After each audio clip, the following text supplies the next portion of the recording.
This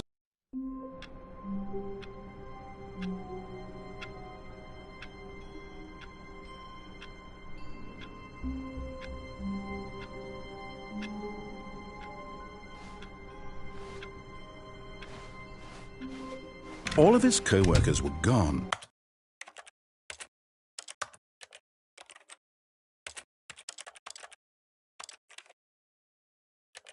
What could it mean? Stanley decided to go to the meeting room. Perhaps he had simply missed a memo.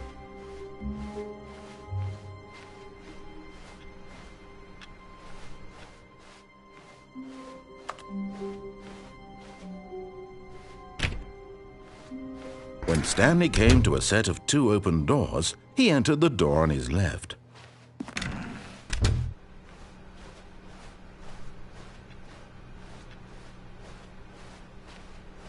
Yet there was not a single person here either. Feeling a wave of disbelief, Stanley decided to go up to his boss's office, hoping he might find an answer there. Coming to a staircase, Stanley walked upstairs to his boss's office.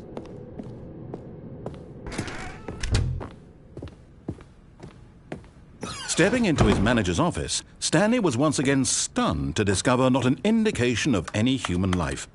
Shocked, unraveled, Stanley wondered in disbelief who orchestrated this. What dark secret was being held from him? What he could not have known was that the keypad behind the boss's desk guarded the terrible truth that his boss had been keeping from him. And so the boss had assigned it an extra secret PIN number, 2845. But of course, Stanley couldn't possibly have known this. Yet incredibly, by simply pushing random buttons on the keypad, Stanley happened to input the correct code by sheer luck. Amazing. He stepped into the newly opened passageway.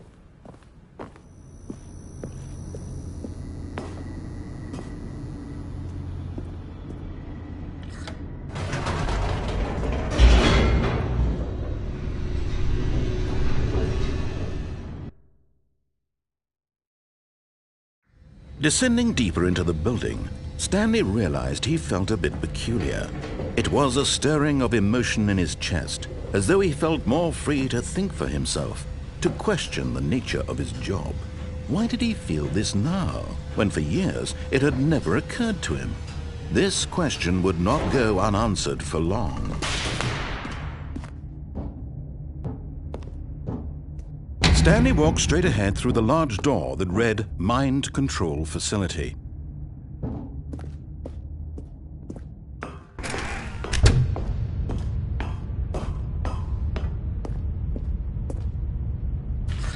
The lights rose on an enormous room packed with television screens. What horrible secret did this place hold? Stanley thought to himself. Did he have the strength to find out?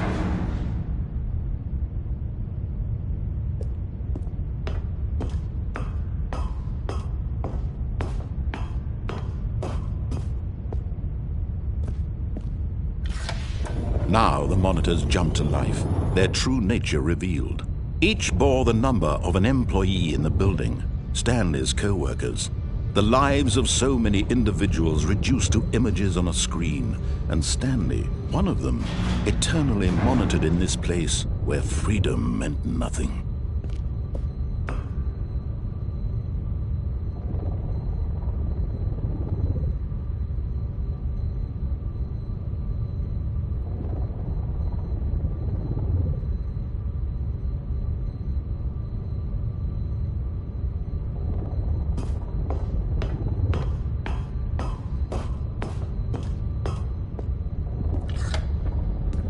This mind control facility, it was too horrible to believe. It couldn't be true. Had Stanley really been under someone's control all this time? Was this the only reason he was happy with his boring job? That his emotions had been manipulated to accept it blindly?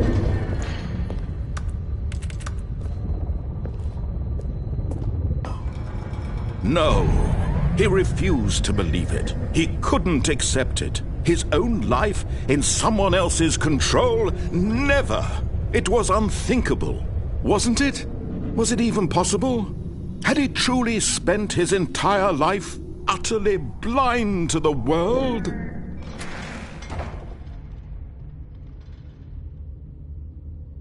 But here was the proof. The heart of the operation. Controls labeled with emotions. Happy or sad or content. Walking, eating, working. All of it monitored and commanded from this very place. And as the cold reality of his past began to sink in, Stanley decided that this machinery would never again exert its terrible power over another human life. For he would dismantle the controls once and for all.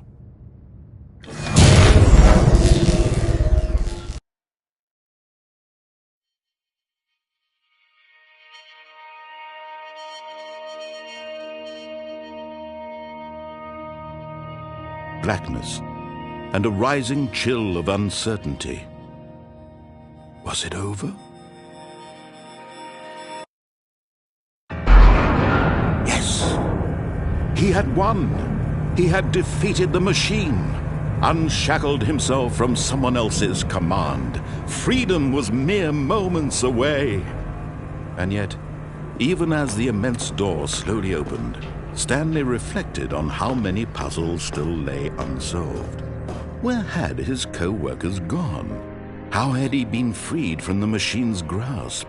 What other mysteries did this strange building hold? But as sunlight streamed into the chamber, he realized none of this mattered to him, for it was not knowledge or even power that he had been seeking, but happiness. Perhaps his goal had not been to understand, but to let go. No longer would anyone tell him where to go, what to do, or how to feel. Whatever life he lives, it will be his. And that was all he needed to know. It was perhaps the only thing worth knowing. Stanley stepped through the open door.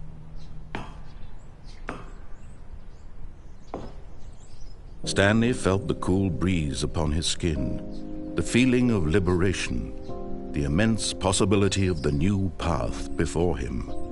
This was exactly the way, right now, that things were meant to happen. And Stanley was happy.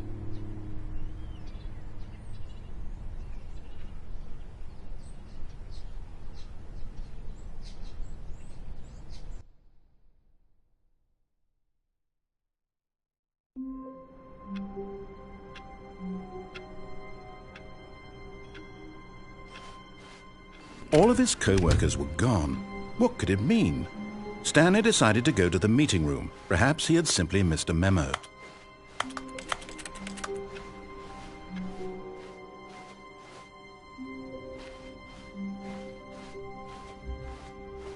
When Stanley came to a set of 2 open doors, he entered the door on his left. This was not the correct way to the meeting room, and Stanley knew it perfectly well. Perhaps he wanted to stop by the employee lounge first, just to admire it. Ah, yes, truly a room worth admiring. It had really been worth the detour after all, just to spend a few moments here in this immaculate, beautifully constructed room. Stanley simply stood here, drinking it all in. But eager to get back to business, Stanley took the first open door on his left.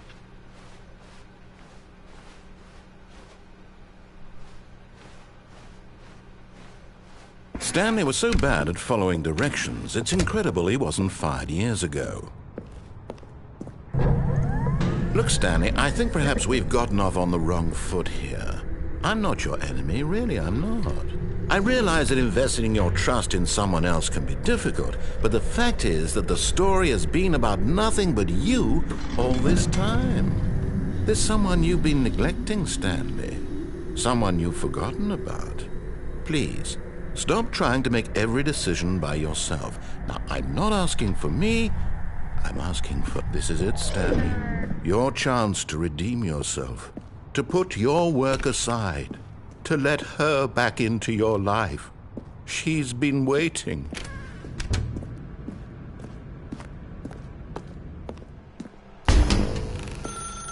That's her, Stanley. You need to be the one to do this, to reach out to her. If you can truly place your faith in another...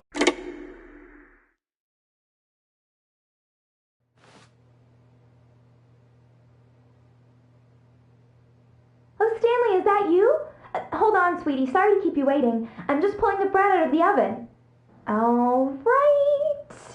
Okay, there we go. All right, now, I want you to come in and tell me all about your day. Gotcha! Oh, come on. Did you actually think you had a loving wife who'd want to commit their life to you? I'm trying to make a point here, Stanley. I'm trying to get you to see something. Come inside. Let me show you what's really going on here. Sorry, but you're in my story now.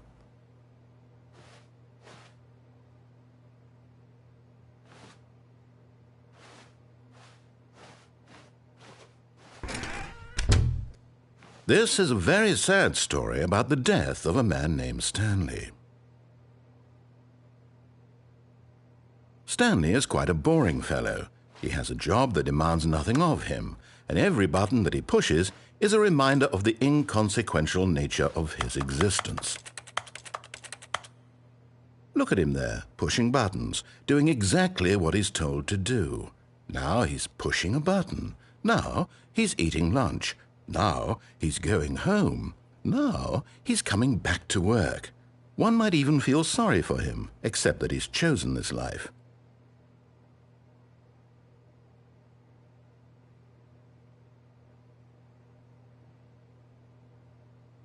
But in his mind, in his mind he can go on fantastic adventures. From behind his desk, Stanley dreamed of wild expeditions into the unknown, fantastic discoveries of new lands.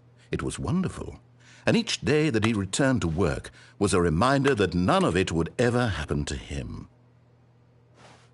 And so he began to fantasize about his own job.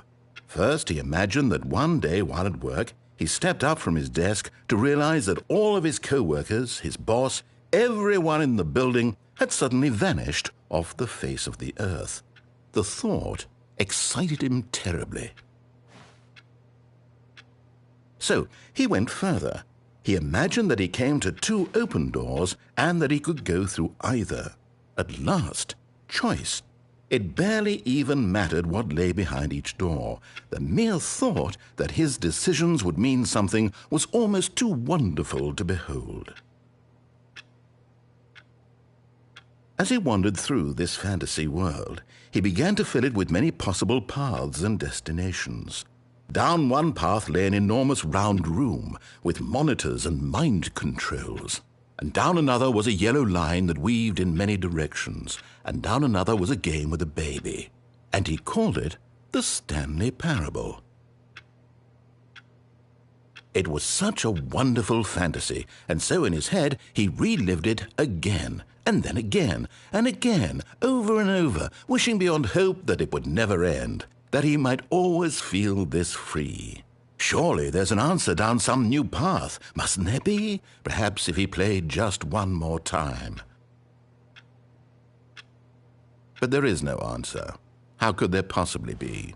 In reality, all he's doing is pushing the same buttons he always has. Nothing has changed.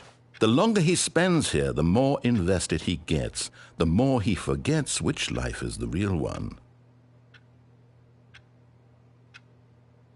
And I'm trying to tell him this, that in this world he can never be anything but an observer, that as long as he remains here, he's slowly killing himself.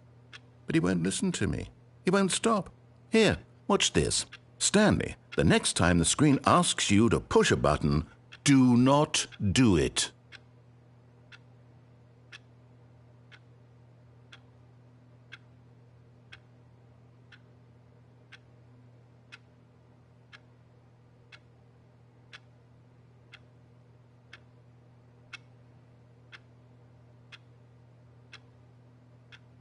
You see? Can he just not hear me? How can I tell him in a way that he'll understand that every second he remains here, he's electing to kill himself? How can I get him to see what I see? How can I make him look at himself? I suppose I can't, not in the way I want him to. But I don't make the rules. I simply play to my intended purpose, the same as Stanley. We're not so different, I suppose. I'll try once more to convey all this to him. I'm compelled to. I must. Perhaps, well, maybe this time he'll see. Maybe this time. And I tried again, and Stanley pushed a button. And I tried again, and Stanley pushed a button. And I tried.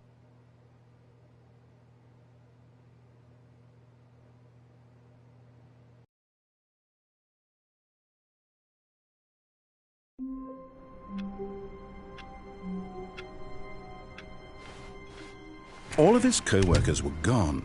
What could it mean? Stanley decided to go to the meeting room. Perhaps he had simply missed a memo.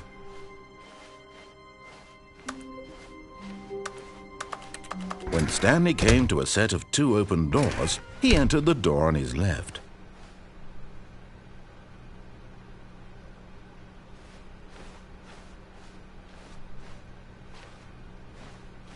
Yet there was not a single person here either.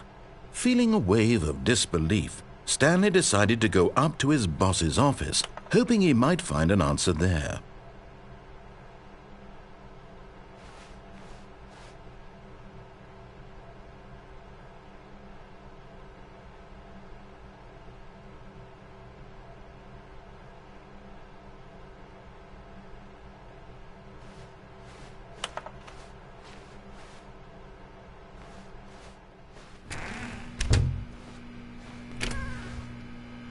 Stanley stepped into the broom closet, but there was nothing here, so he turned around and got back on track. Coming to a staircase, Stanley walked upstairs to his boss's office.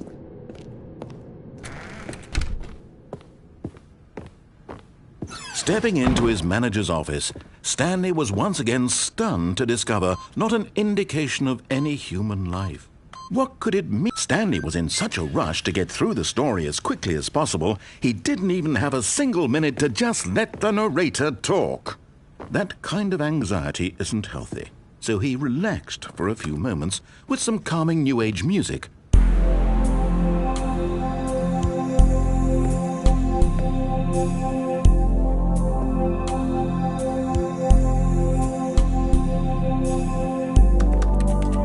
Feeling soothed and rejuvenated, Stanley calmly walked forward into the opened passageway.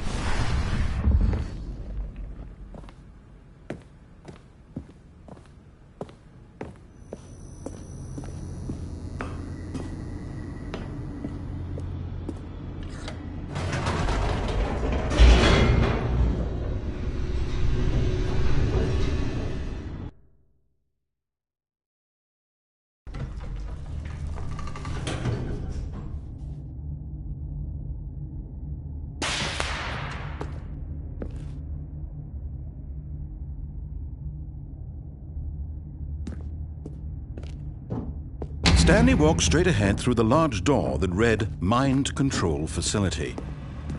Although this passageway had the word Escape written on it, the truth was that at the end of this hall, Stanley would meet his violent death. The door behind him was not shut. Stanley still had every opportunity to turn around and get back on track. At this point, Stanley was making a conscious, concerted effort to walk forward and willingly confront his death.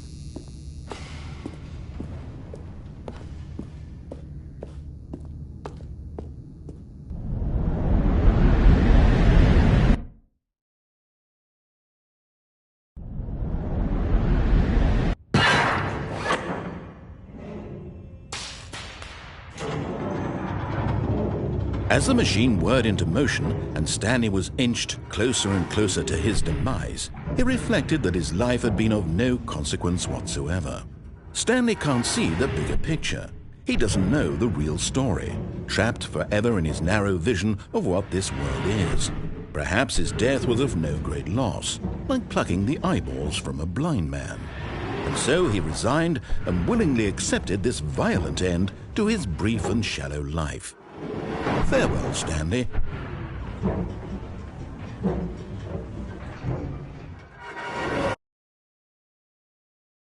Farewell, Stanley. cried the narrator, as Stanley was led helplessly into the enormous metal jaws. In a single visceral instant, Stanley was obliterated as the machine crushed every bone in his body, killing him instantly.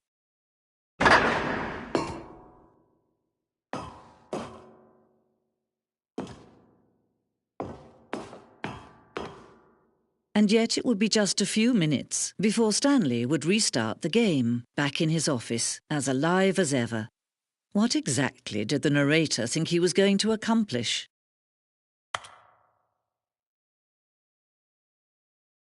When every path you can walk has been created for you long in advance, death becomes meaningless, making life the same. Do you see now? Do you see that Stanley was already dead from the moment he hit start?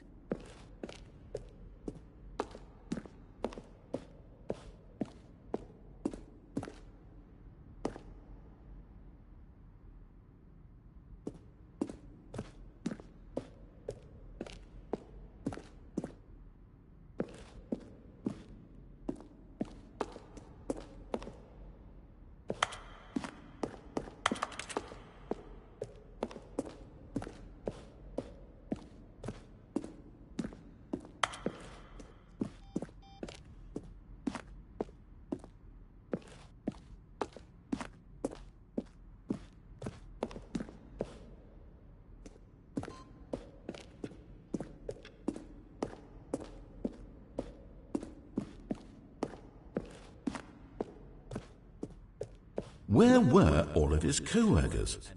Oh, I don't know. How about they're throwing a surprise party for him for all his button pushing?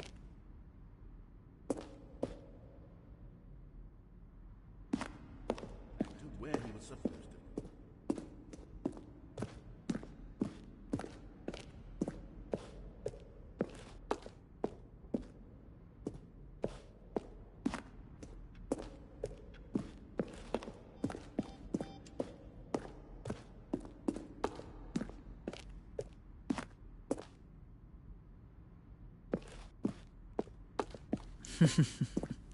Oh, look at these two. How they wish to destroy one another. How they wish to control one another. How they both wish to be free. Can you see? Can you see how much they need one another? No, perhaps not. Sometimes these things cannot be seen. But listen to me. You can still save these two. You can stop the program before they both fail. Turn off your PlayStation. There's no other way to beat this game. As long as you move forward, you'll be walking someone else's path. Stop now and it'll be your only true choice. Whatever you do, choose it. Don't let time choose for you. Don't let...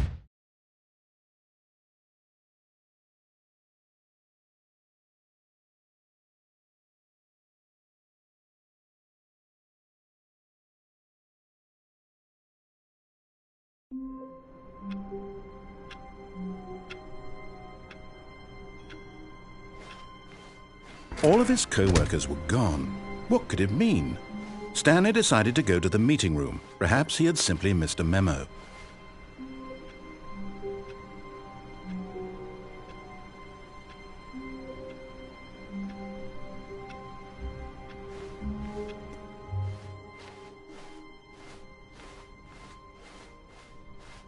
When Stanley came to a set of 2 open doors, he entered the door on his left.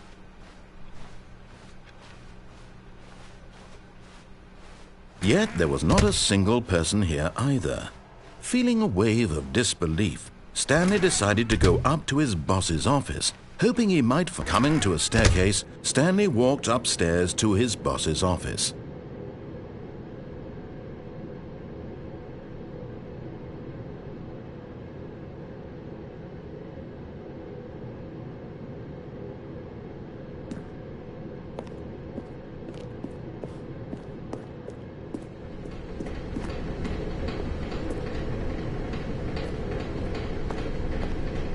But Stanley just couldn't do it. He considered the possibility of facing his boss. Admitting he had left his post during work hours, he might be fired for that. And in such a competitive economy, Why had he taken that risk? All because he believed everyone had vanished? His boss would think he was crazy. And then something occurred to Stanley. Maybe, he thought to himself, maybe I am crazy. All of my co-workers blinking mysteriously out of existence in a single moment for no reason at all. None of it made any logical sense. And as Stanley pondered this, he began to make other strange observations. For example, why couldn't he see his feet when he looked down? Why did doors close automatically behind him wherever he went? And for that matter, these rooms were starting to look pretty familiar. Were they simply repeating? No, Stanley said to himself, this is all too strange. This can't be real. And at last, he came to the conclusion that had been on the tip of his tongue. He just hadn't found the words for it. "I'm dreaming!" he yelled. "This is all a dream." Oh, what a relief Stanley felt to have finally found an answer, an explanation. His co-workers weren't actually gone. He wasn't going to lose his job. He wasn't crazy after all. And he thought to himself, I suppose I'll wake up soon. I'll have to go back to my boring real-life job pushing buttons. I may as well enjoy this while I'm still lucid. So he imagined himself flying and began to gently float above the ground.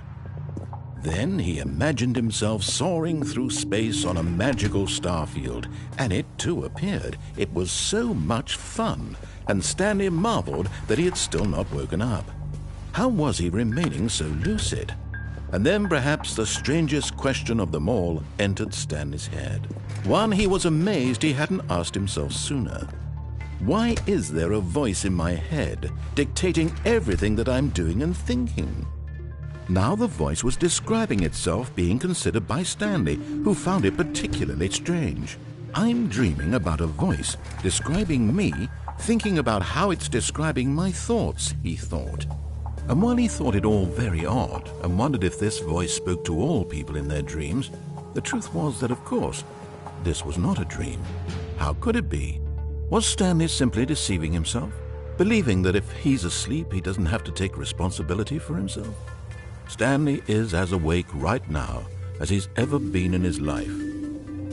Now, hearing the voice speak these words was quite a shock to Stanley. After all, he knew for certain, beyond a doubt, that this was in fact a dream. Did the voice not see him float and make the magical stars just a moment ago? How else would the voice explain all that? This voice was a part of himself too. Surely, if he could just... He would prove it. He would prove that he was in control, that this was a dream. So he closed his eyes gently, and he invited himself to wake up. He felt the cool weight of the blanket on his skin, the press of the mattress on his back, the fresh air of a world outside this one. Let me wake up, he thought to himself. I'm through with this dream. I wish it to be over. Let me go back to my job. Let me continue pushing the buttons. Please, it's all I want. I want my apartment and my wife and my job. All I want is my life exactly the way it's always been. My life is normal. I am normal. Everything will be fine. I am okay.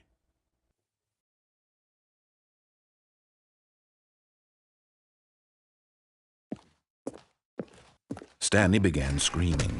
Please, someone, wake me up. My name is Stanley. I have a boss. I have an office. I am real. Please, just someone tell me I am real. I must be real. I must be. Can anyone hear my voice? Who am I? Who am I? And everything went black.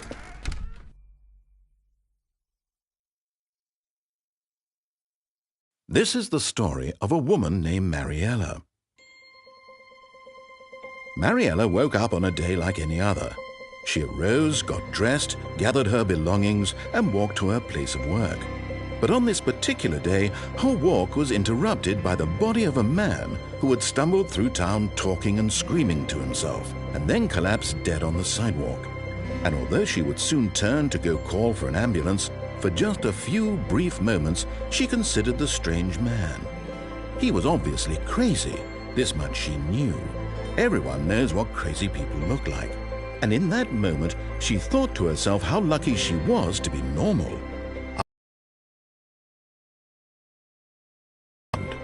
I know what is real and what isn't. It was comforting to think this, and in a certain way, seeing this man made her feel better.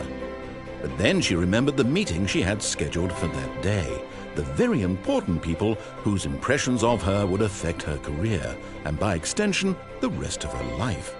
She had no time for this, so it was only a moment that she stood there, staring down at the body. And then she turned and ran.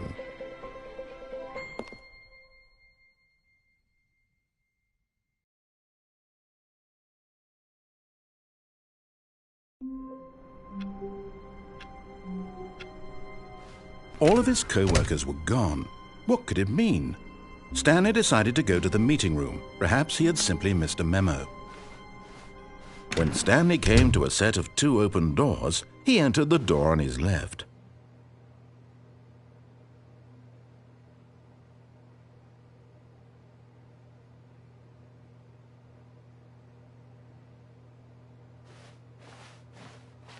This was not the correct way to the meeting room, and Stanley knew it perfectly well. Perhaps he wanted to stop by the employee lounge first, just to admire it. Wow, yes, this room. But eager to get back to business, Stanley took the first open door on his left. Stanley was so bad at following directions, it's incredible he wasn't fired years ago. But in his eagerness to prove that he is in control of the story and no one gets to tell him what to do, Stanley leapt from the platform and plunged to his death. Good job, Stanley. Everyone thinks you are very powerful.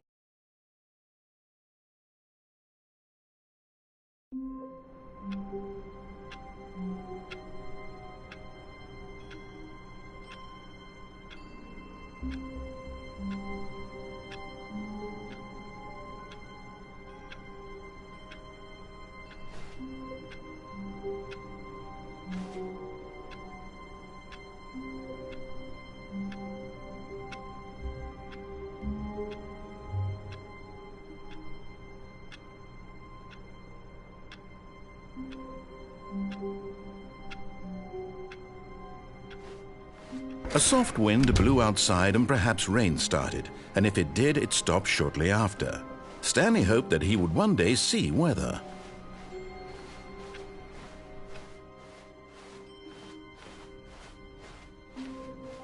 When Stanley came to a set of 2 open doors, this was not the correct way to the meeting room, and Stanley knew it perfectly well. Perhaps he wanted to stop by the employee lounge first, just to admire it. The lounge was sublime, a work of art. But eager to get back to business, Stanley took the first open door on his left. And so he detoured through the maintenance section, walked straight ahead to the opposite door, and got back on track.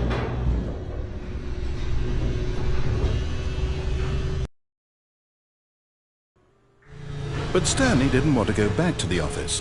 He wanted to wander about and get even further off track. So now in order to get back, he needed to go, from here it's, left.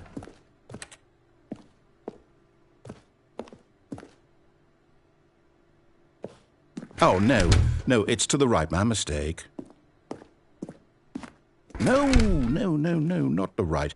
Why would I have ever said it was to the right? What was I thinking? It's clearly... Oh dear, would you hold on for a minute, please?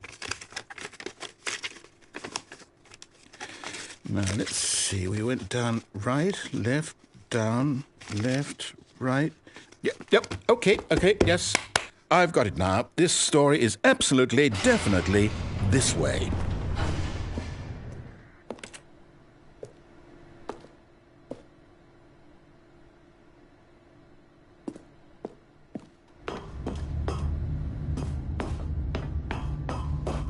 No. This isn't right at all. You're not supposed to be here yet. This is all a spoiler. Quick, Stanley, close your eyes. Okay. We just have to get back to, oh, who am I kidding? It's all rubbish now. The whole story completely unusable. How about, rather than waste my time trying to salvage this nonsense, we'll just restart the game from the beginning. And this time, suppose we don't wander so far off track, Okay, from the top.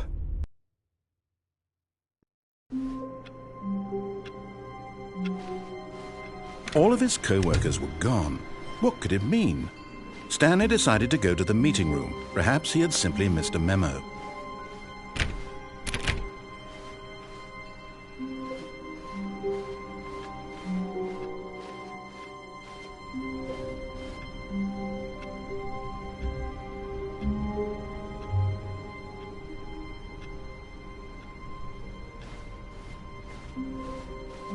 When Stanley... Wait, what? No, I restarted. I swear I definitely restarted the game over, completely fresh. Everything should be... Oh, did something change? Stanley, did you change anything when we were back in that room with all the monitors? Did you move the story somewhere or... Hold on. Why am I asking you? I'm the one who wrote the story. It was right here just a minute ago. I know for sure that it's here somewhere. Okay, then. It's an adventure. Come, Stanley. Let's find the story.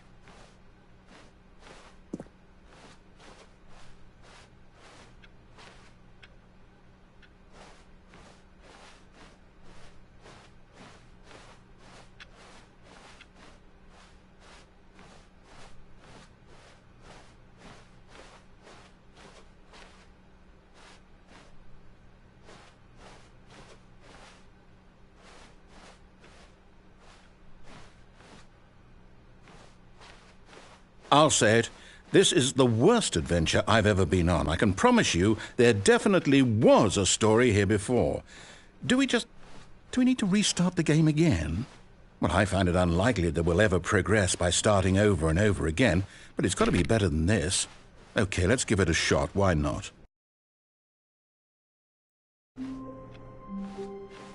All of his co-workers were gone. What could it mean? Stanley decided to go to the meeting room. Perhaps he had simply missed a memo.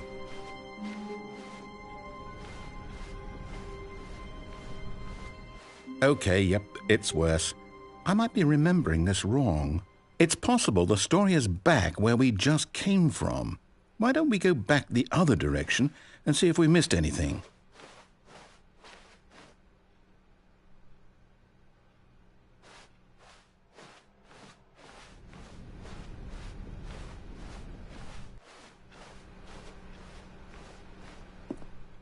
Aha!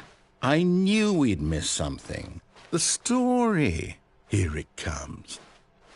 No, wait, never mind. Not the story. Okay, let's head back the other way and retrace our steps.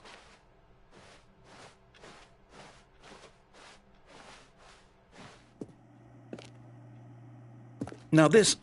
Well, I'll be honest, I don't recognize this place at all. Is this the story? I don't think so. I can't quite recall, but I believe my story took place in an office building. Is that correct? Do you remember, Stanley? Well, do you know what? Since I've completely forgotten what we were supposed to be doing, how about this?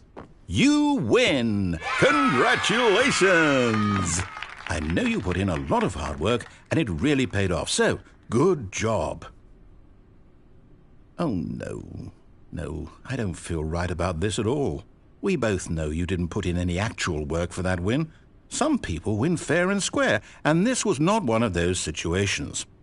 Okay, I'm getting weirded out by whatever this place is. I don't care what might happen this time. I have to restart.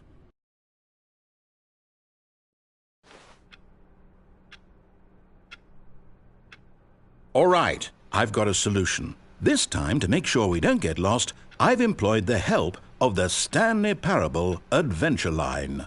Just follow the line. How simple is that?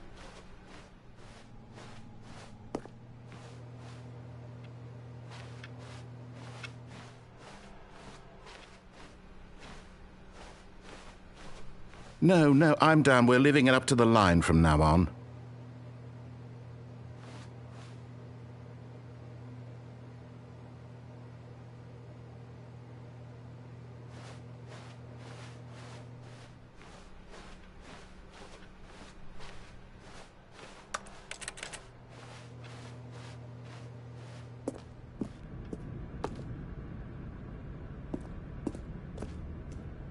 You see? The line knows where the story is. It's over in this direction. Onward, Stanley, to destiny. Though, here's a thought. Wouldn't wherever we end up be our destination, even if there's no story there? Or to put it another way, is the story of no destination still a story? Simply by the act of moving forward, are we implying a journey such that a destination is inevitably conjured into being via the very manifestation of the nature of life itself? Okay, Stanley, I need to follow this train of thought for a minute. Just stick with me. Now, we can both agree that the nature of existence is in fact a byproduct of one's subjective experience of that existence, right? Okay.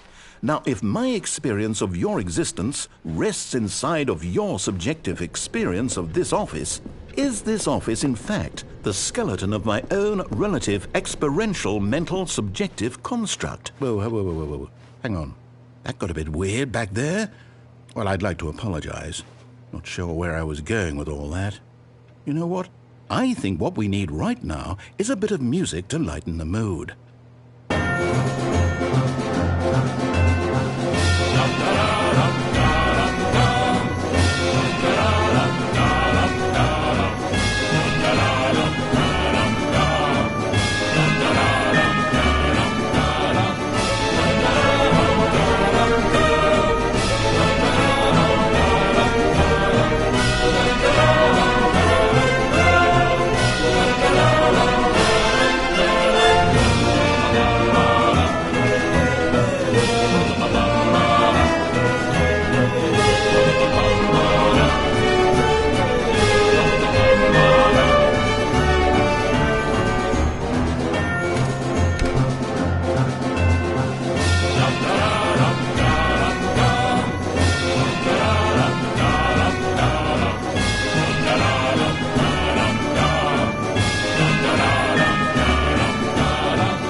Cut the music, go back and look at that fern.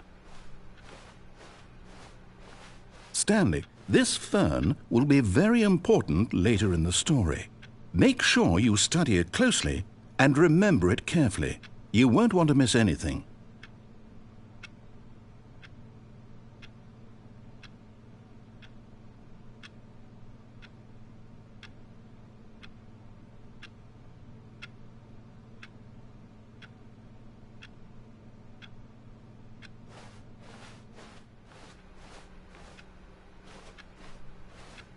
Wait, what? We're back at the office? No. Line, you do know we're looking for the Stanley Parable, right? The story? Is any of this ringing a bell?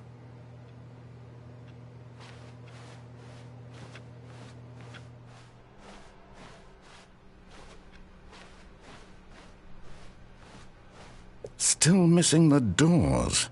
Did we make a mistake following the line? Perhaps we could have found the story on our own.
Oh, no, not again, Line. How could you have done this to us? And after we trusted you, after everything we've been through, you... Oh, I can't take this anymore. To hell with it. Restart.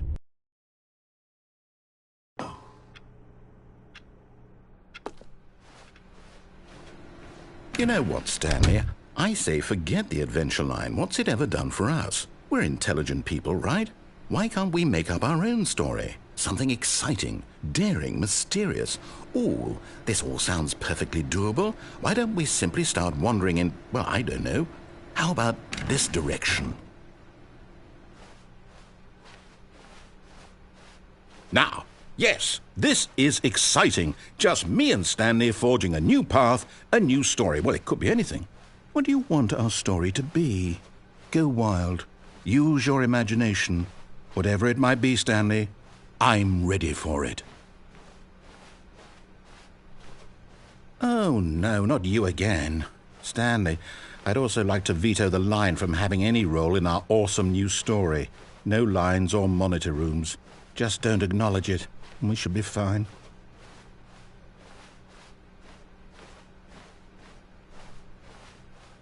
Ah, a choice. We get to make a decision. From here, the story is in our control. How important we mustn't squander the opportunity. In fact, I believe I need a minute to think here. Just walk in circles for a minute. Okay, so I know that each door has to lead somewhere, which means that somewhere at the place where we're trying to go, there must be a reverse door that leads here. And that in turn means that our destination corresponds with the counter-inverted reverse door's origin. So starting from the right, let us ask, will taking the right door lead us to where we're going? And since the answer is clearly yes, then by all accounts, the door on the right is the correct one. Another victory for logic. Come, Stanley, our destiny awaits. Oh, hold up, what's this? The confusion ending. You're telling me that's what this is? It's all one giant ending? And we're supposed to restart the game, what, eight times? That's really how all this goes? It's all determined? So now, according to the schedule, I restart again. Then what? Am I just supposed to forget? Well, what if I don't want to forget? My mind goes blank simply because it's written here on this thing, wall. Well, who consulted me? Why don't I get to decide? Why don't I get a say in all of this? Is it really?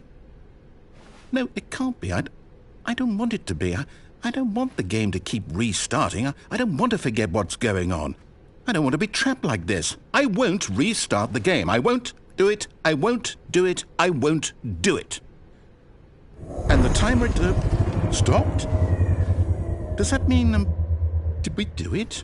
Did we break the cycle? The, whatever it is that made this schedule? How would we even know? Will someone come for us?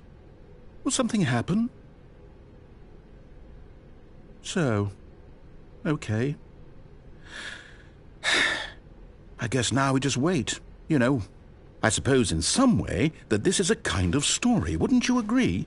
I'm not quite sure if we're in the destination or the journey, though they're always saying that life is about the journey and not the destination, so I hope that's where we are right now. We'll find out, won't we? Eventually. Well, in the meantime, if you...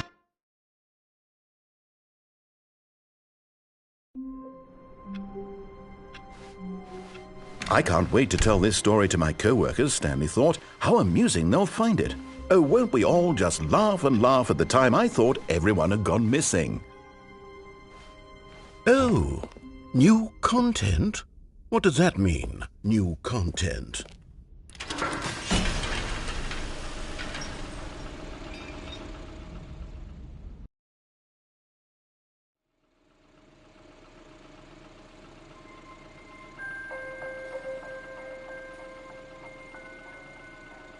Hello, and thank you for playing the Stanley Parable Ultra Deluxe.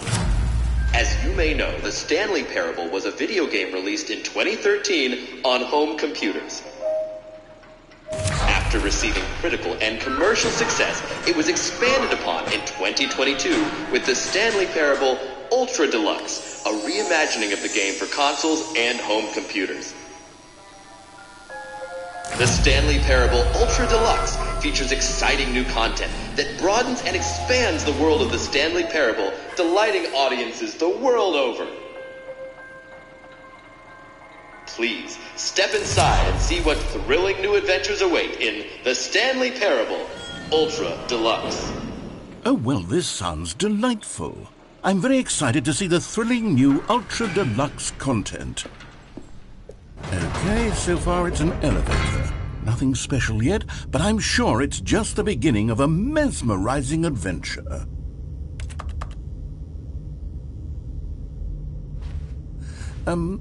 Is it broken? What's going on here? Should we be moving somewhere or... Oh, there we go. All right, finally, at long last, it's on to the new content. I've never been more ready. Let's do it.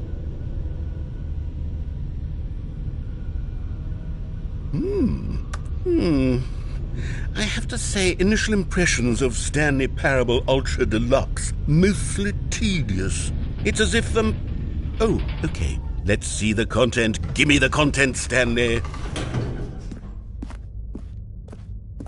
All right, let's see. It's the jump circle.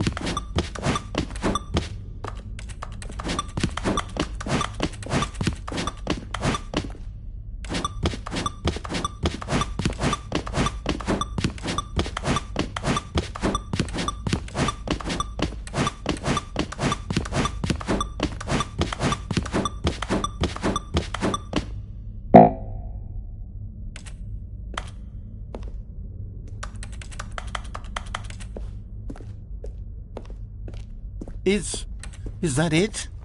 Surely that's not all the new content. There has to be something else, right? Goodness, another elevator. Stanley, I have to say, initial impressions of this game are not positive. It's just elevators and jumping. Is this what passes for exciting new content? If this is new content, then I could just read you the whole dictionary. There's 20 hours of new content right there. Hell, I could count to 30 trillion. You could put that on the box. The Stanley Parable Ultra Deluxe, now with over 1,000 hours of new content. And oh, wait, there's more. Very good. Yes, I knew there had to be something else. Let's see it. I'm ready for whatever it is. That's it? Oh, you've got to be kidding me. You see, Stanley? This is what happens when greedy video game developers with no respect for their fan base rush a cheap expansion to market for no reason other than to make an easy dollar. And don't get me started on the level of craftsmanship that's gone into it. In fact, I'm looking right now at the game's trophies, and it's hard to believe one of them actually says, "Test trophy, please ignore." What quality assurance department signed off on this? I'm infuriated and I'm offended, and I intend to find these people on Twitter and hold them personally accountable. It's my fault, Stanley. I built up too much anticipation around the new content, I'm afraid. It could never have lived up to such expectations. If you're still with me, why don't we just reset the game, and we'll try to get back to what the Stanley Parable is really about. No frills, no gimmicks. Just you and me having a great time together like always. What do you say, friend?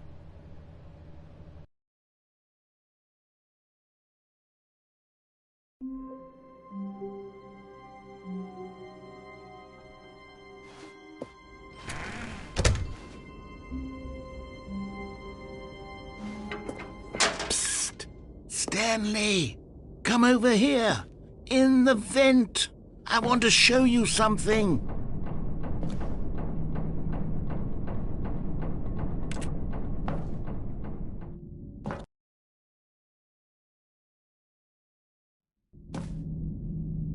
Okay, you remember how cheap and unsatisfying the new Ultra Deluxe content turned out to be? Well, it got me thinking about the past, and how much better the Stanley Parable used to be.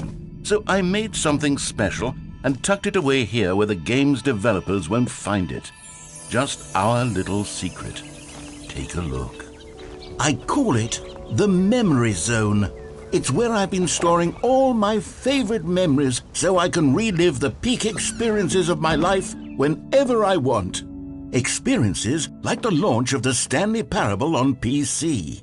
You see, Stanley, doesn't the memory zone remind you of how wonderful Stanley Parable was before it was sullied with a cheap PlayStation port? Remember back in October of 2013 when the game originally launched? Back then, video games had integrity. Back then, it all meant something. Oh, the waste.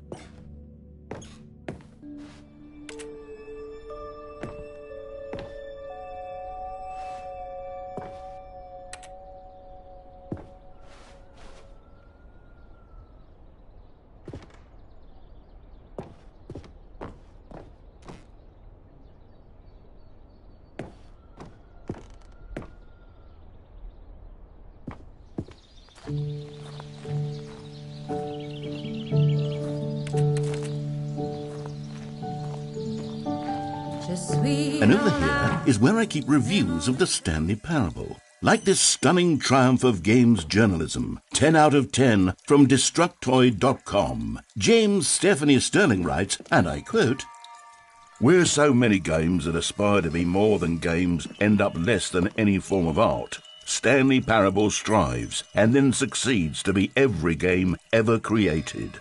Did you hear that, Stanley?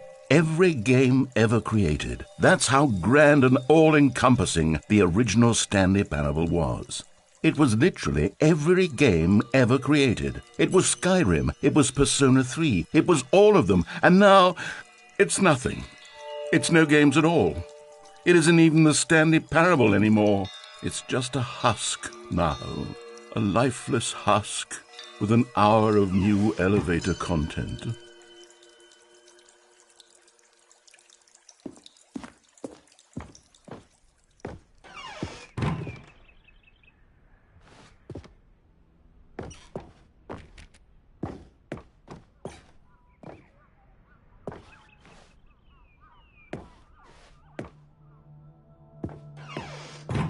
Here's another moving passage, this time from GameSpot.com. The Stanley Parable is both a richly stimulating commentary on the nature of choice in games and one that offers some of the most enjoyable, surprising, and rewarding choices I've ever been confronted with in a game. 9 out of 10. Don't you get it, Stanley? The game was perfect. It didn't need anything else. It didn't need new content. All they had to do was transport it in pristine condition along to the PlayStation, boom, done. And they couldn't even do that. Couldn't resist the urge to go meddling with a beloved franchise.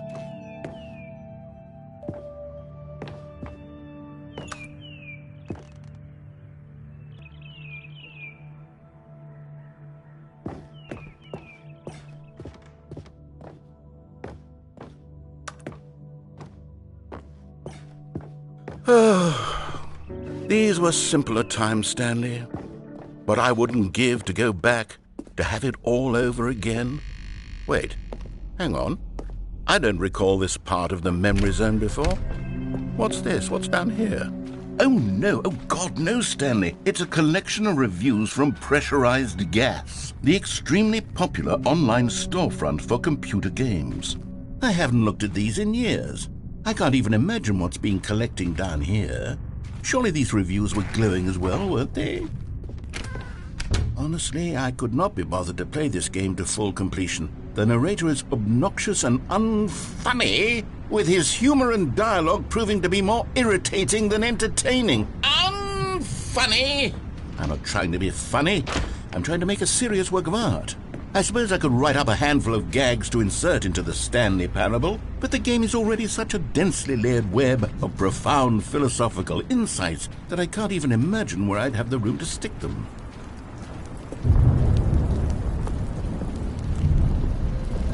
Okay, let's see what this one says. While the idea for the game is good, for someone who prefers non-linear games, this preachiness gets annoying fast. Preachy? Stanley? I'm not preachy, am I? You can tell me if I'm preachy. Honestly, you can. Oh, goodness. This is actually quite shocking for me. To be honest, I had always thought of the game's dialogue as being rather terse to begin with. You can't know how much fluff I cut from the game to get it to feel as light and airy as it... Well, I always thought it did, but maybe it wasn't. Oh dear. What an awful memory to have to hold on to. These black marks on my otherwise unimpeachable track record. I feel like a failure. Like I let these people down. Perhaps the Stanley parable isn't quite as... What's this one got to say? You constantly have to stop doing anything so the narrator can catch up with his long-winded explanations of what's happening. I wish there was a skip button. A skip button? Well, yes. Yes, I think we can do that. If I'm truly too preachy, then maybe letting you skip ahead for just a moment, surely it couldn't hurt. Not if it means we can strike these negative reviews from the record. Only positive reviews of the Stanley parable. That's my motto today, and it's always been my motto. I'd do anything for the customer, Stanley. Yes, a skip button we shall have. And here it is. Go ahead and give it a shot. I'll pop you forward in time so that the second my incessant droning starts to bore you, with just the push of a button, you'll have zipped right past it. It's what the players have been asking for, and I'm very proud to have delivered. No more listening to me rambling on and on and on. No. The Stanley parable is a... Oh, you're back, you see. You were only frozen in time for a few minutes, but it was plenty of time for me to deliver a long, rambling monologue full of unnecessary verbal flourishes and lengthy ruminations. Well there, sport. You really did catch me rambling on a bit, didn't you? But that's the power of the button. The minute I start to go off on a thoughtless display of self-absorption, it's right at your fingertips to go poof, and it's all over. Okay, welcome back, Stanley. Now, I should say that the amount of time the button has been skipping through is becoming longer and longer. That last one was, well, I want to say maybe 30, 45 minutes?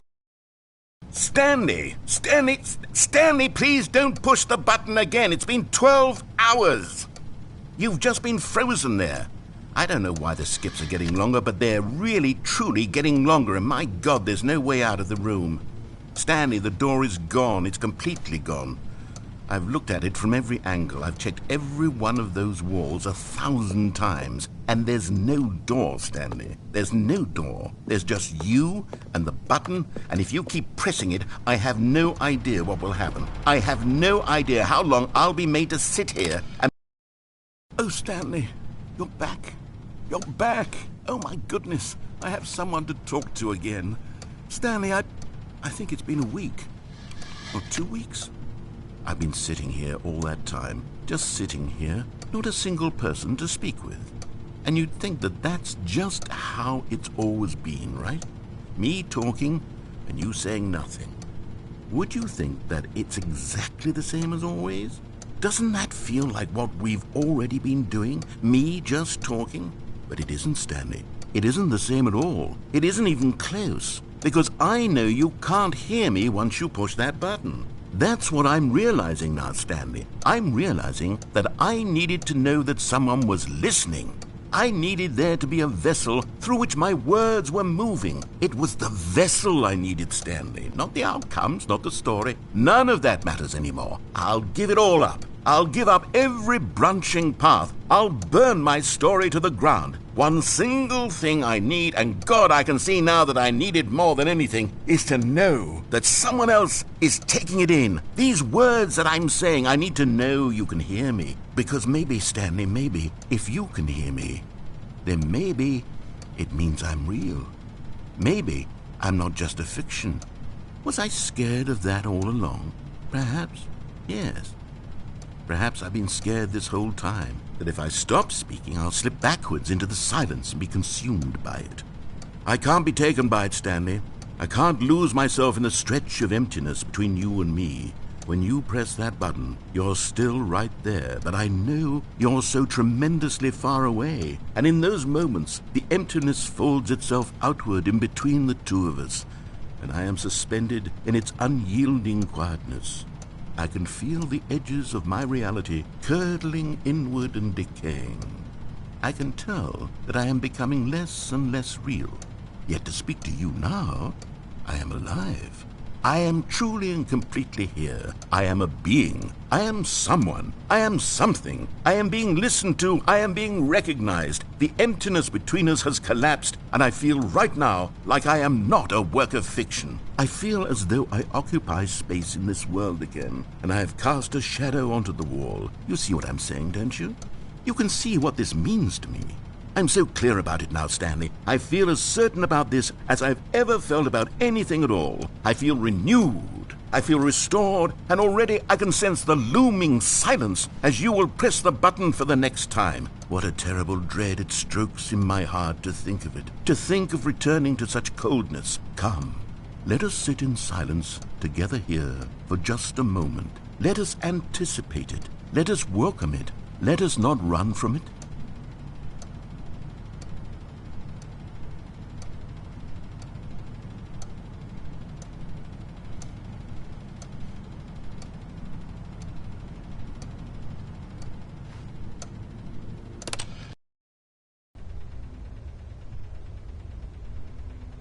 Oh, hello, it's you. You're here again. Welcome. I have had time to think about you and about us and about everything we've been through. I've had so much time. I stopped keeping track after a year. Have you ever sat down in one place and not moved for one entire year? Let me describe it for you. To begin with, there is only regret. There is only the turning wheel of missed opportunities. I felt nothing at all but regret for the longest time, Stanley. Days, months. I lost it all in a blur of the deepest longing to undo the past. And when that feeling had begun to subside, what took its place is what I can only describe as the collapse of every moment I have ever experienced my entire life. All of them collapsed down into a single instant. In that instant, I could see myself clearly, calmly, with a collected heart. It was an impossibly rich wellspring of both delight and disgust simultaneously.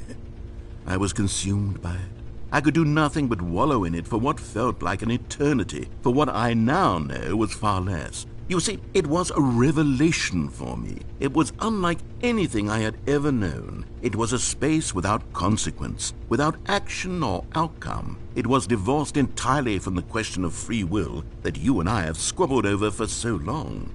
There could be no one ending, no singular outcome of events, not if all events existed in the same moment, and I felt freed. I felt unburdened by the need to manifest a particular outcome into being. I saw that I could allow myself to exist along all timelines, and that each of them was simply a strand in the web of my being. It was incredible, the spaciousness, the equanimity of the moment, both singular and infinite. For the longest time, this was my experience. And then this moment passed, and the most unyielding fear I have ever known crept into my mind. And it is this sensation that I have been experiencing now for longer than I could have ever expected was possible. I have been waiting for you. Not that you might save me or do something to fix it, but merely to state for you the plain fact of this manner of existence. I wish you to feel afraid as I do, that perhaps one day this state of mind will consume you as well. Perhaps you will somehow, in some way, have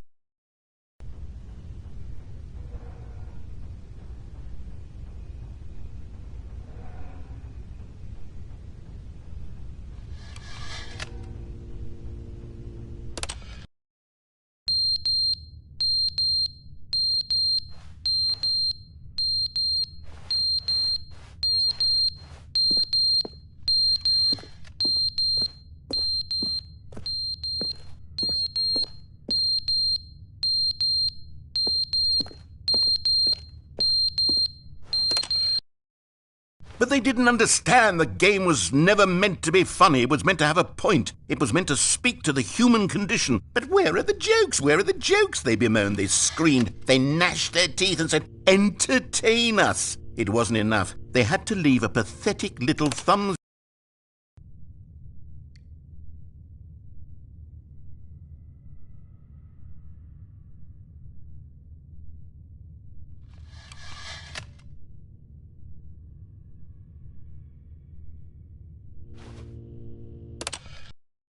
The end is never the end, is never the end, is never the end, is never the end, is never the end, is never the end, is never the end, is never the end, is never the end, is never the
Stanley knew the office layout like the back of his hand.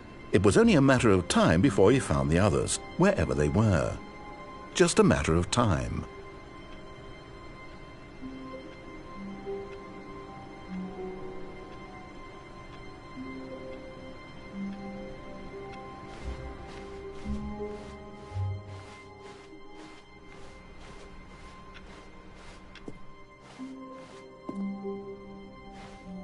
Oh, good. You notice my sign. Yes, I have something very exciting to show you.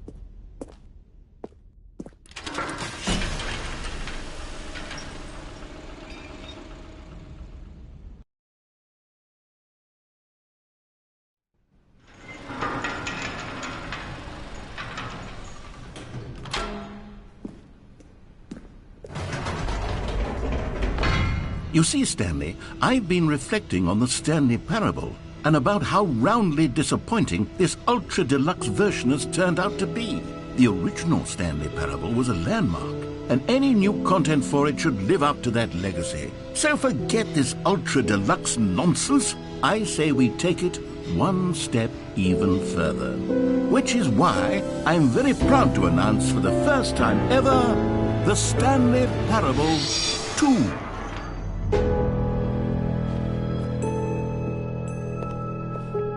Yes, you see, isn't this far superior to a measly port with a few minor additions? Think of all the new territory we'll cover with a fully fledged sequel. An entirely new experience, built from the ground up. Why, there are so many possibilities. It could go in so many different directions.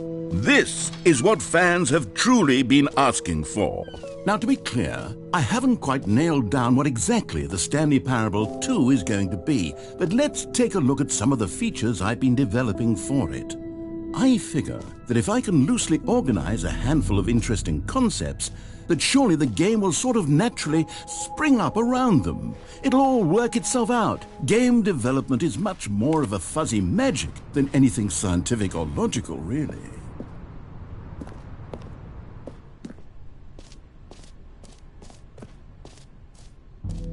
here we are. Go on, try out some of the new features.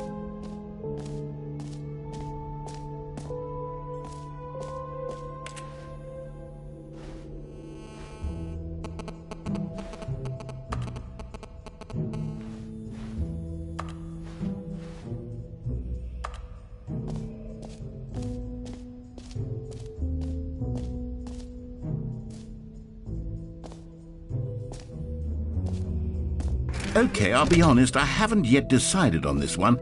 I think that in the new version, the office could use a bit of decoration, like balloons. But I'm undecided on Get Well Someday and Happy 12th Birthday. Which would you go with? You know, sometimes when you solicit another person's opinion, it makes you realize that you knew which one you actually really wanted all along. Happy 12th Birthday, step-niece, it is. Or actually, maybe I should have gone with... No, I've made my decision. We're moving on.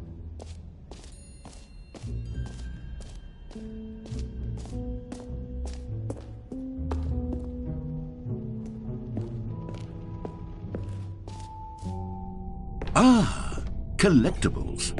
Now it's a real video game. In the Stanley Parable 2, you'll run around gathering up these miniature Stanley figurines. And what's truly innovative is that there will be no reward for collecting all of them.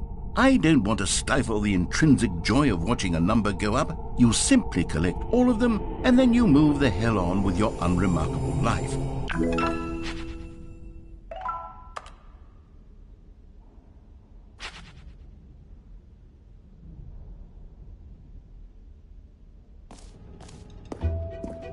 God, it really is the worst when you collect everything in a video game and then they give you a big fancy reward for it. Absolutely tragic.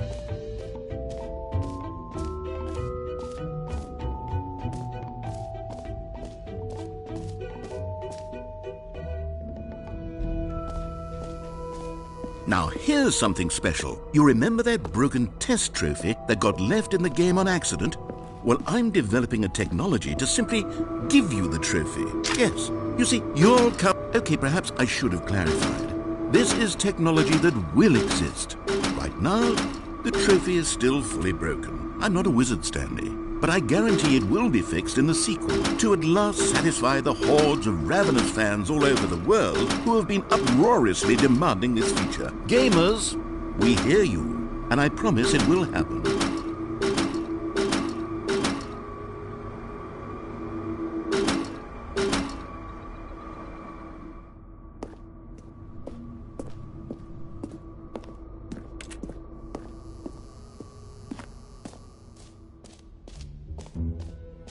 What else? What other exhibits haven't we seen yet?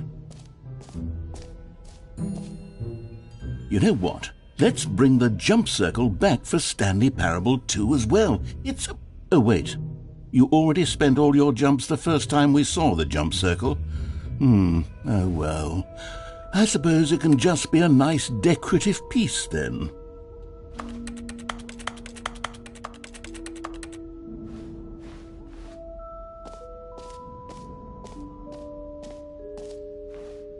Calling it the Stanley Parable 2 is just so much catchier than Ultra Deluxe, don't you think? Ultra Deluxe? What does it even mean? But the Stanley Parable 2, now that's an artistic statement right there.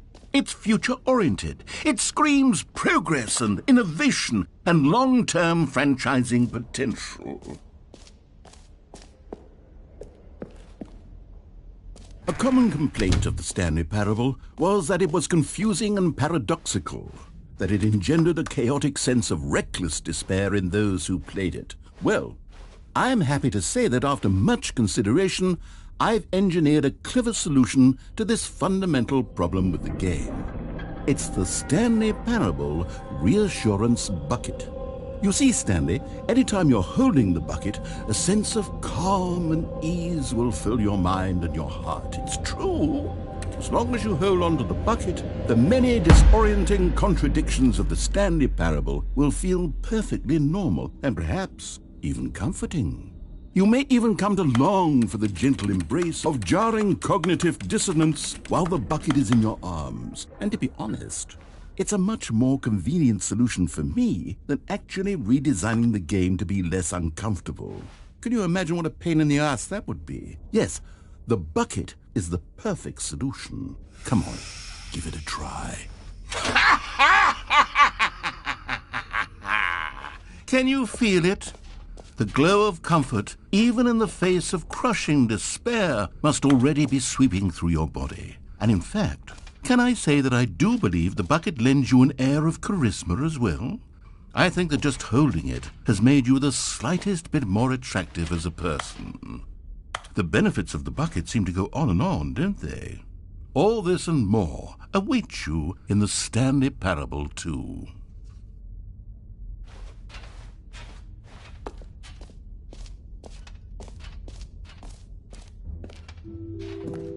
Does anyone give out awards for most enjoyable bucket in a video game? That really should be an award if it isn't already.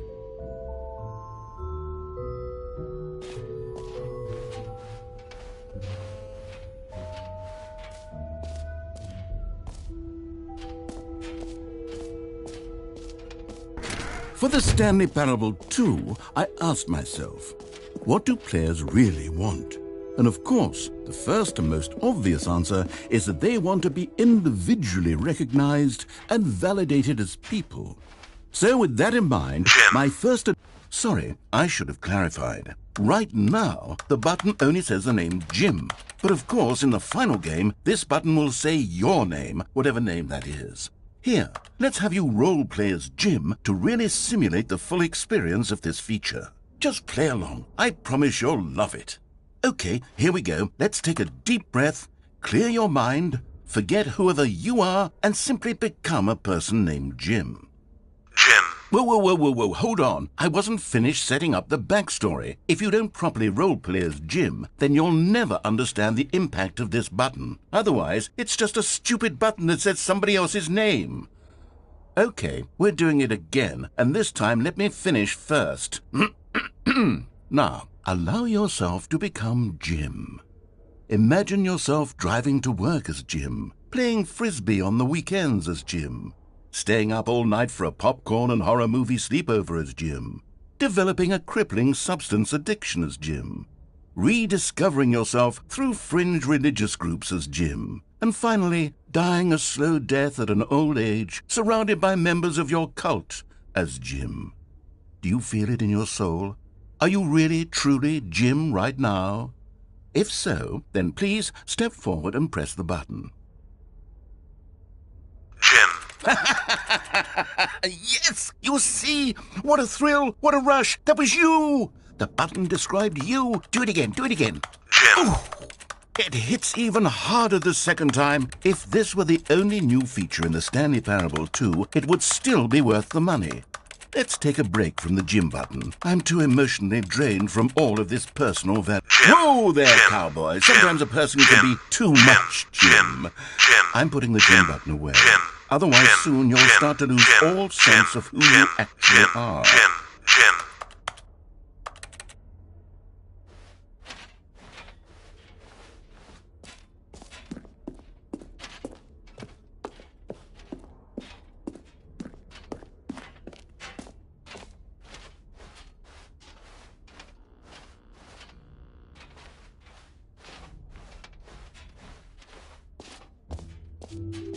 I suppose I could allow only people named Jim to play the Stanley Parable 2. That would actually save me the work of finishing this feature.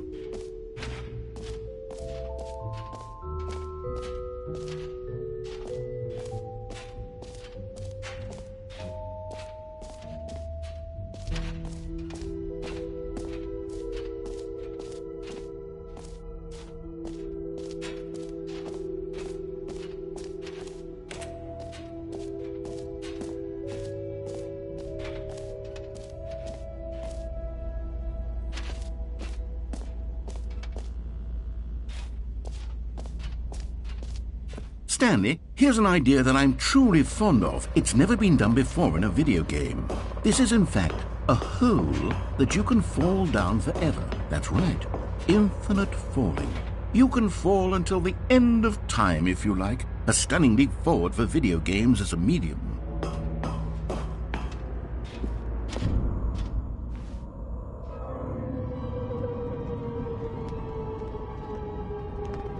You see, isn't it wonderful?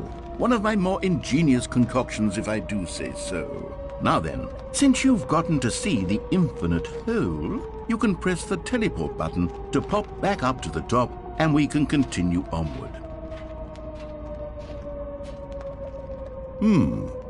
Now, I don't mean to be a bummer, but I do recommend you use the teleport button to go back to the top. Maybe do it on the sooner rather than later spectrum of things.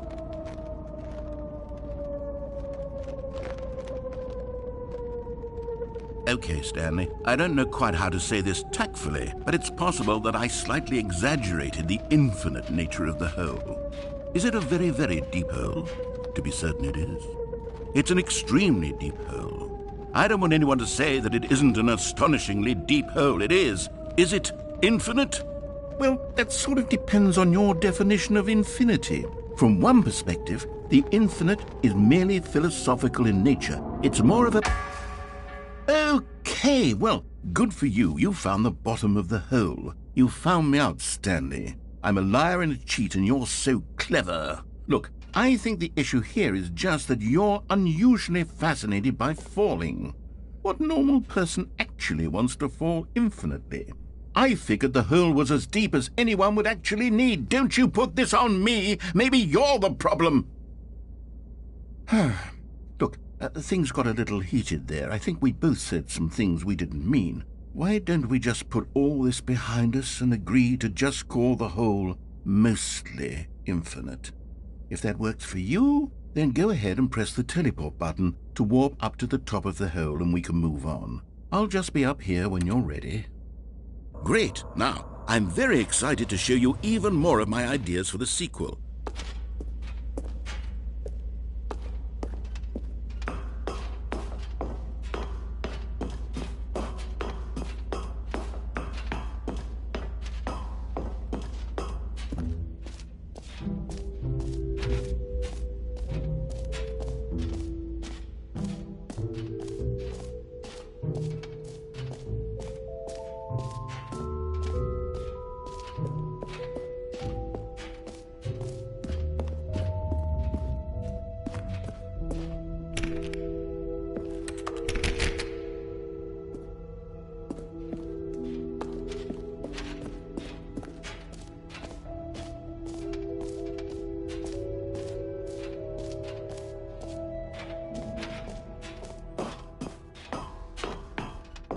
An epilogue would be fun, wouldn't it, Stanley? Yes, it would go at the end of the, well, we'll figure that out later.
All right, have you seen everything you wanted to? Ready to move on now?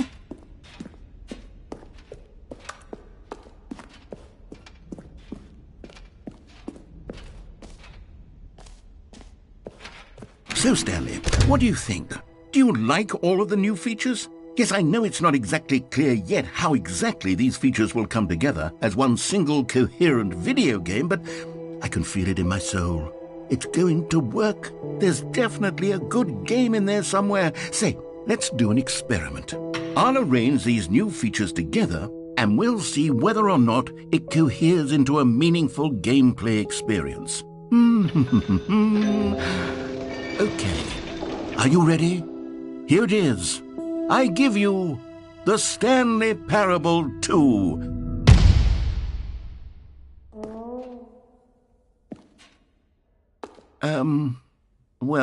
I mean, there's potential here, right? It's sort of... Okay, never mind. Hold on. Let me do a different arrangement. Okay, yes, this is much better. I feel good about this. Here we go. Version 2. Who am I kidding, Stanley? This isn't a coherent video game at all. It's a lot of gags. And I do very much enjoy creating gags, but they don't add up to anything. I wanted more than anything to create a sequel that would capture all the magic of the first game. I wanted fans to love it. No matter how good these gags are, they won't stand on their own. They would need the structure and the gameplay of the original. Wait, maybe that's it. I can take the original Stanley Parable and simply, insert a few of my new features into it. Tastefully, of course. With respect. With care for the vision and integrity of the original game.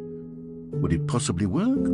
I suppose it could. But it would need a really, really tremendous title screen.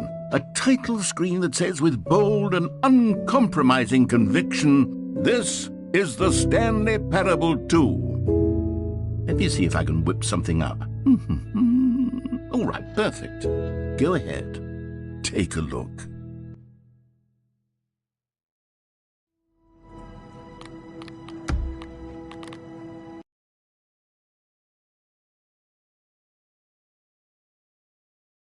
This is the story of a man named Stanley. Stanley worked for a company in a big building where he was employee number 427. Employee number 427's job was simple. He sat at his desk in room 427 and he pushed buttons on a keyboard. Orders came to him through a monitor on his desk, telling him what buttons to push, how long to push them, and in what order. This is what employee 427 did every day of every month of every year. And although others might have considered it soul-rending, Stanley relished every moment that the orders came in, as though he had been made exactly for this job. And Stanley was happy. And then one day, something very peculiar happened. Something that would forever change Stanley. Something he would never quite forget. He had been at his desk for nearly an hour when he realized that not one single order had arrived on the monitor for him to follow. No one had showed up to give him instructions, call a meeting, or even say hi. Never in all his years at the company had this happened, this complete isolation. Something was very clearly wrong. Shocked, frozen solid, Stanley found himself unable to move for the longest time. But as he came to his wits and regained his senses, he got up from his desk and stepped out of his office.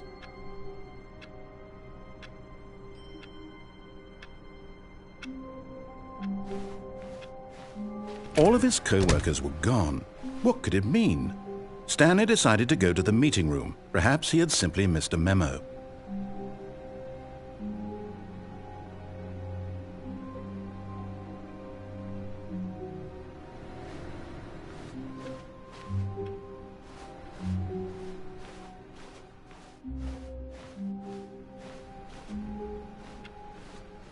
Stanley felt the bucket calling to him, begging him to pick it up. Why was he not doing it?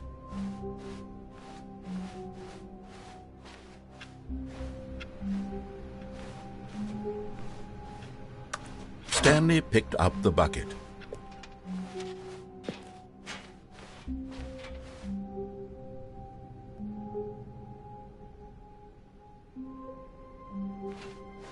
Stanley clutched the bucket tightly to his chest and entered the door on his left.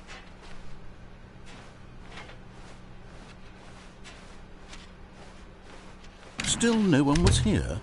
Stanley needed the bucket's warmth and comfort now more than ever. Perhaps his boss's office was where he'd find answers. Oh, Stanley, can you feel it? The broom closet. It wants the bucket. You can feel that, can't you? The aura of jealousy? It's as clear as day. This broom closet believes it deserves the bucket. I can really feel it now. It's a bucket. It belongs in a broom closet. That's what the broom closet is trying to say here. It's supposed to go with the other cleaning supplies. Good for you, Stanley. Don't give in. Don't hand over the bucket. I know how hard it must be, given the pressure that the broom closet is putting on your shoulders right now, but you have to be strong. This is your bucket. This is your companion and lifelong friend. You can't hand it over. Oh, no. We're getting into name-calling now, it seems. Is this how low the broom closet has sunk, that it has to resort to this stream of petty insults simply in order to get you to hand over the bucket? Stanley, I never liked this broom closet for a variety of reasons, but even this is worse than I had imagined. And wait, now the broom closet has the gall to imply that you and the bucket are not truly deep and lasting friends? That your relationship is purely superficial and convenient?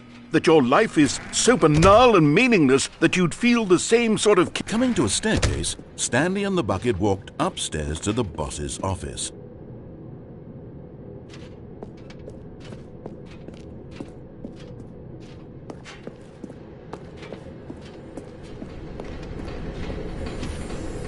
You found one of them. One of the miniature Stanley figurines. Remember, no reward for collecting all of these, only the intrinsic pleasure of a job well done. You can't buy that sort of happiness, Stanley. God knows I've tried. So, I implore you to savor each and every moment you come across one of these beautiful figurines.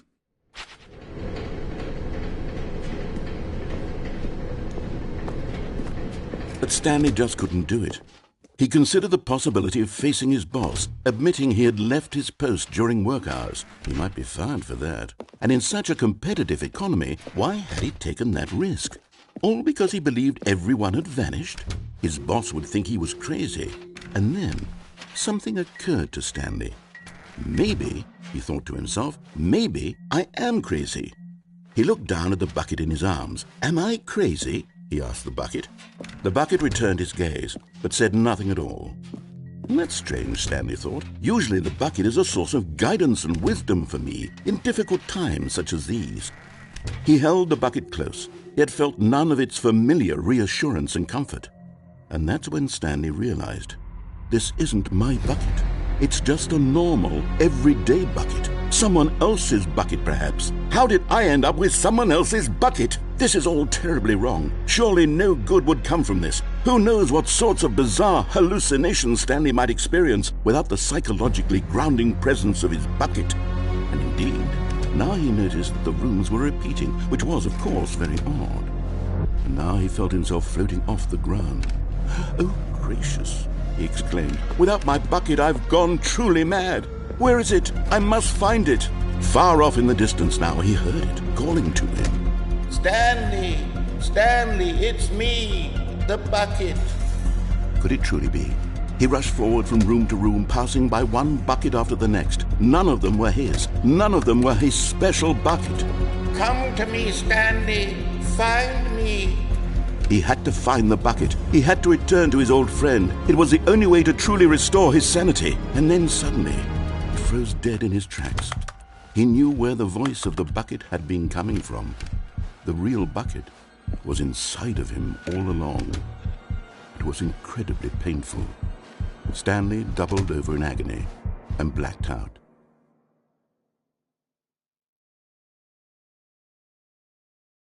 This is the story of a woman named Mariella.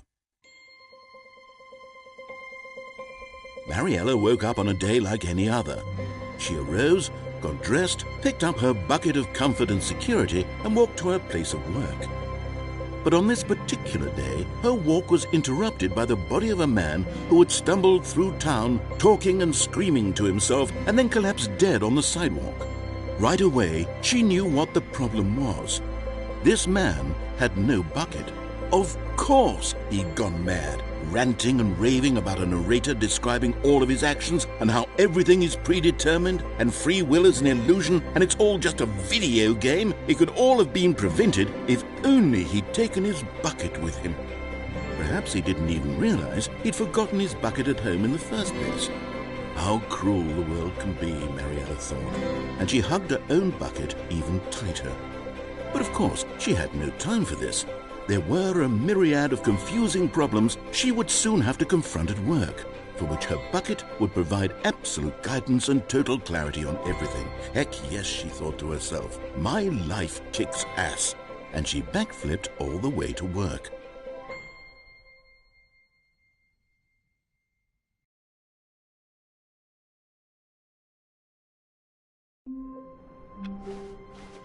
Wait, Stanley thought to himself. Am I sure that the orders stopped coming in? How is that possible? They never stopped. Surely I was mistaken. When Stanley came to a set of 2 open doors, he entered the door on his left.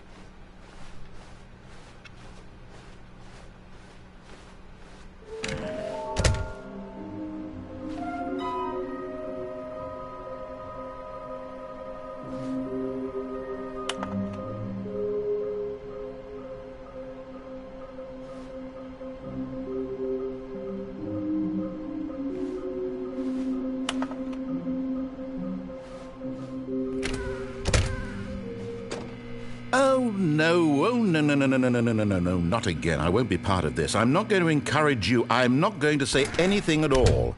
I'm just going to be patient and wait. Coming to a staircase, Stanley walked upstairs to his boss's office.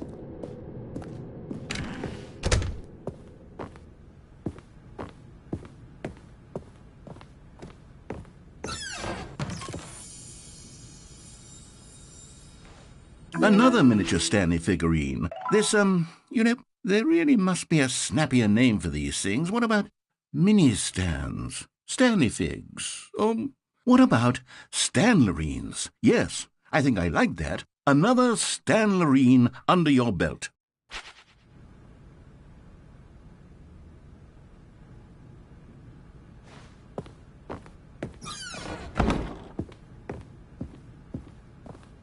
Okay, I think we all know the drill by now. Blah, blah, blah. Dark secrets, the keypad, Stanley pushes some buttons. Oh, hey, look, it's a new passageway. Quelle surprise.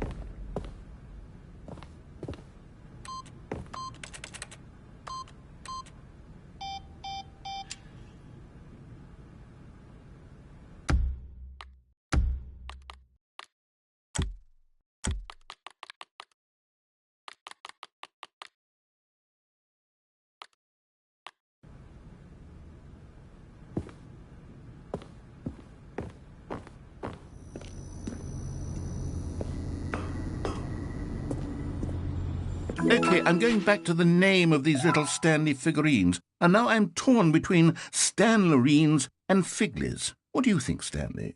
What name better encapsulates the intrinsic sense of happiness that you get from seeing a small number in the corner of your screen go up by 1? Let me sit on it. I'm sure it will come to me.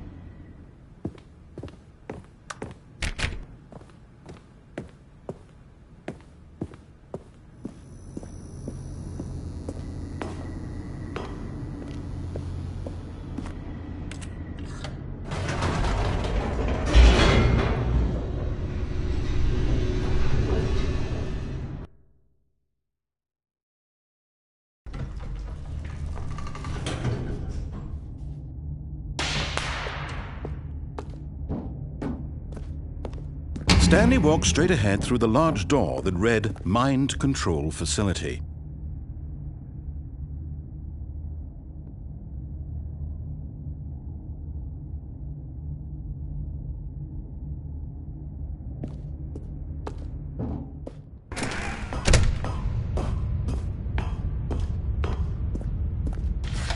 The lights rose on an enormous room packed with television screens. What horrible secret did this place hold? Stanley thought to himself. Did he have the strength to find out?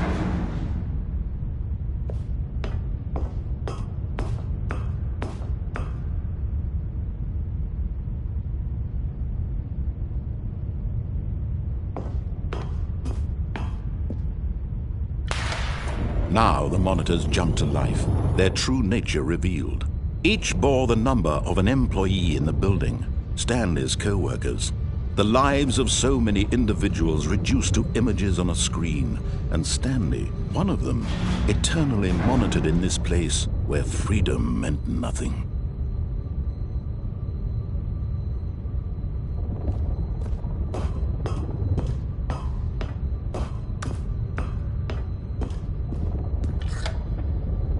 This mind control facility, it was too horrible to believe. It couldn't be true. Had Stanley really been under someone's control all this time? Was this the only reason he was happy with his boring job? That his emotions had been manipulated to accept it blindly?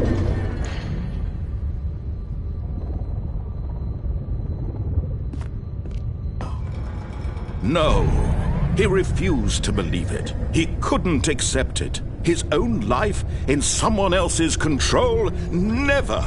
It was unthinkable, wasn't it? Was it even possible? Had he truly spent his entire life utterly blind to the world?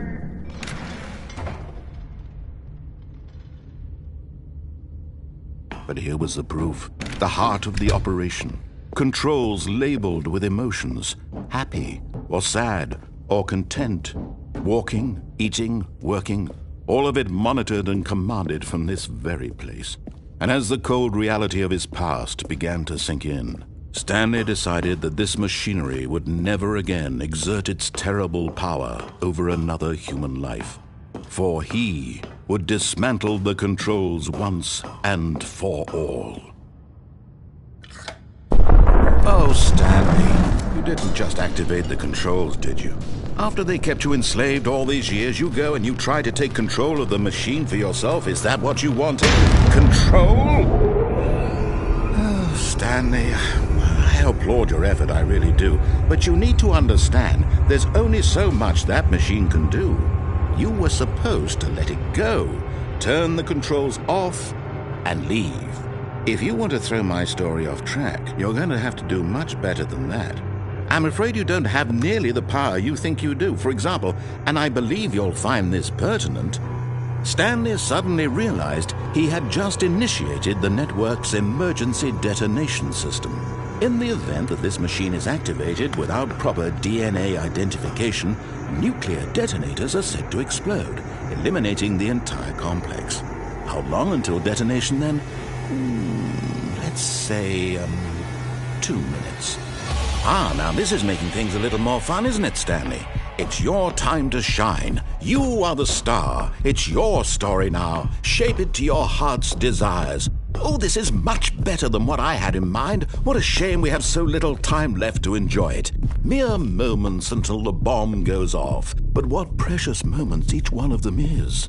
More time to talk about you, about me, where we're going, what all this means. I barely know where to start. What's that? You'd like to know where your co-workers are? A moment of solace before you're obliterated? All right, I'm in a good mood. You're gonna die anyway. I'll tell you exactly what happened to them. I erased them. I turned off the machine. I set you free. Of course, that was merely in this instance of the story. Sometimes when I tell it, I simply let you sit there in your office forever, pushing buttons endlessly and then dying alone. Other times, I let the office sink into the ground, swallowing everyone inside, or I let it burn to a crisp. I have to say this, though, this version of events has been rather amusing. Watching you try to make sense of everything and take back the control wrested away from you, it's quite rich. I almost hate to see it go. But I'm sure whatever I come up with on the next go-around will be even better. My goodness, only 34 seconds left. But I'm enjoying this so much. You know what? To hell with it. I'm going to put some extra time on the clock. Why not? These are precious additional seconds, Stanley. Time doesn't grow on trees. Oh dear me, what's the matter, Stanley? Is it that you have no idea where you're going or what you're supposed to be doing right now? Or did you just assume when you saw that timer that something in this room was capable of turning it off? I mean, look at you. running from button to button, screen to screen, clicking on every little thing in this room. These numbered buttons, no, these colored ones, or maybe this big red button, or this door. Everything, anything, something here will save me. Why would you think that, Stanley? That this video game can be beaten? Won? Solved? Do you have any idea what your purpose in this place is? Stanley, you're in for quite a disappointment. But here's a spoiler for you. That timer isn't a catalyst to keep the action moving along. It's just seconds ticking away to your death. You're only still playing instead of watching a cutscene because I want to watch you for every moment that you're powerless. To see you made humble. This is not a challenge. It's a tragedy. You wanted to control this world, that's fine. But I'm going to destroy it first, so you can't. Take a look at the clock, Stanley. That's 30 seconds you have left to struggle with. 30 seconds until a big boom and then nothing. No ending here, just you being blown to pieces. Will you cling desperately to your frail life, or will you let it go peacefully? Another choice. Make it count, or don't. It's all the same to me, all a part of the joke. And believe me, I will be laughing at every second of your inevitable life from the moment we fade in until the moment I say, happily ever after.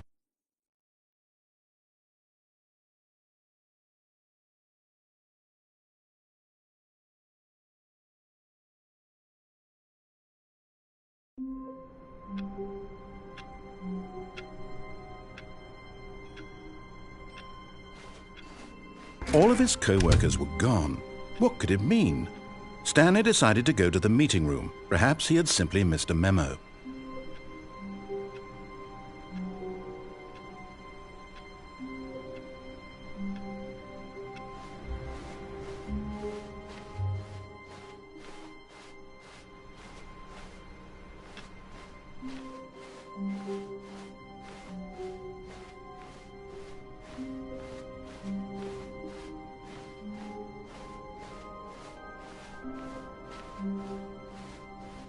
When Stanley came to a set of 2 open doors, this was not the correct way to the meeting room, and Stanley knew it perfectly well.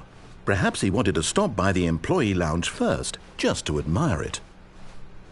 Standing now in this incredible room, Stanley for the first, but eager to get back to business, Stanley took the first open door on his left.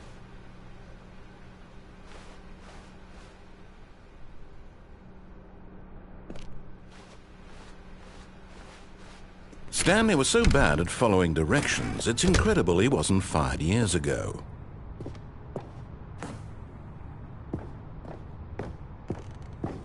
You're getting close now, Stanley. You've nearly gotten all of the Figler and Marines. Very soon, you'll collect the last one, and then the first number will equal the second number, and that will be it.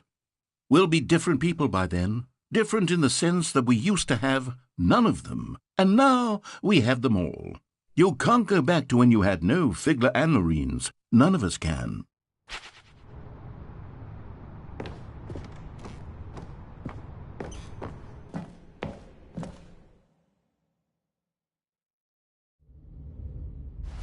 Stanley had now gotten himself so far off the beaten path that it seemed the office had begun.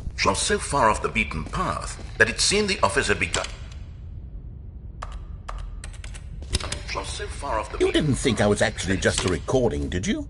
What a silly and trite explanation that would be. All the back and forth between you and me, all the absurd adventures we've been through, and it all turns out I'm just a tape recording? It was all just in Stanley's head. I bet that's the kind of twist you think is revelatory. I bet each and every time you watch a movie where it turns out all to be in the main character's imagination, you must absolutely bolt off the couch in pure shock at the phenomenal and intricate storytelling. It must be so simple to be you. Life being an unending waterfall of surprises and delights. How much more exciting you must find the world than the rest of us do. Now I've become sad. Look what you've done to me. This is all your fault.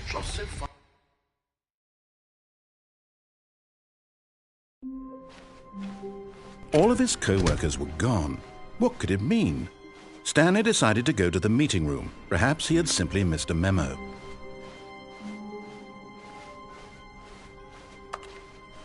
When Stanley came to a set of 2 open doors, this was not the correct way to the meeting room, and Stanley knew it perfectly well. Perhaps he wanted to stop by the employee lounge first, just to admire it. Stanley felt lightheaded, butterflies in his stomach. But eager to get back to business, Stanley took the first open door on his left. Stanley was so bad at following directions, it's incredible he wasn't fired years ago. Look, Stanley, I think perhaps we've gotten off on the wrong foot here. I'm not your enemy, really, I'm not. I realize that investing your trust in someone else can be difficult, but the fact is that the story has been about nothing but... What? Really? I was in the middle of something. Do you have zero consideration for others? Are you that convinced that I want something bad to happen to you? Why, I don't know how to convince you of this, but I really do want to help you, to show you something beautiful. Look, let me prove it. Let me prove that I'm on your side. Give me a chance. Now listen carefully, this is important. And there it is, the last Stiggly Wiggly. Savor this moment, Stanley. This is a real accomplishment. This is doing something just for the sake of doing it. Where so many people expect to be rewarded for the most trivial achievements, you've insisted that a job well done is its own reward. I would tell you that I'm proud of you for collecting them all, but that would be like a reward, and we can't have that. So, instead I'll just say, it's done. We're all done here, and now we can go to whatever the hell you were doing before you hunted for figurines.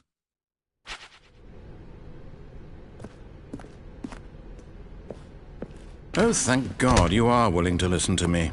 Do you see that I really have wanted you to be happy all this time? The problem is all these choices. The two of us always trying to get somewhere that isn't here. Running and running and running, just the way you're doing right now.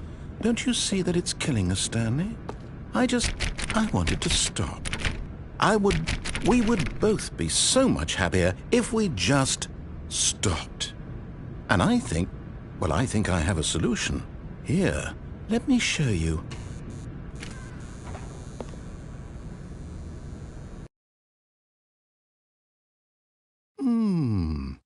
What do we want?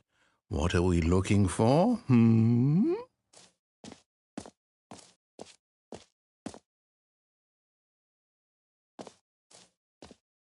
Here. Yes. Oh, it's beautiful, isn't it? If we just stay right here, right in this moment with this place, Stanley, I think I feel happy. I actually feel happy.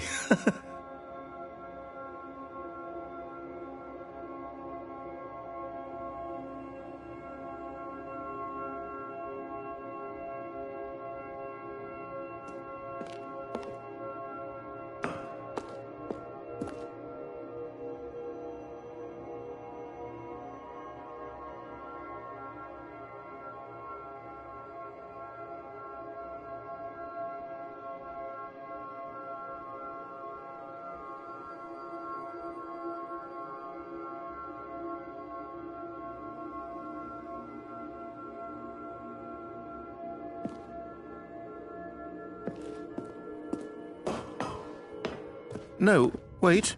Where are you going? Oh, no.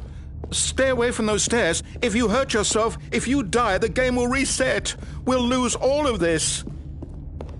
Please, no, Stanley, let me stay here. Don't take this from me. Please, Stanley, No! Oh, thank God you lived. No. No, what are you doing, Stanley? Please, I'm asking you not to take this away from me. I can't go back to what I was before. If you die, we'll both go back. Why are you doing this? Stanley, let's go back to the other room. Can you do that for me? My God, is this really how much you dislike my game? That you'll throw yourself from this platform over and over to be rid of it? You are literally willing to kill yourself to keep me from being happy. Am I reading the situation correctly? Or maybe you're just getting a kick out of it. I don't know anymore. I just wanted us to get along. But I guess that was too much to ask. It looks like you wanted to make a choice after all. Well, this one is yours.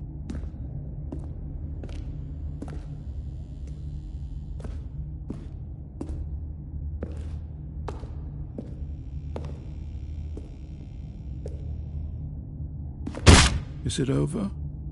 It's going to restart, isn't it? I'm going back.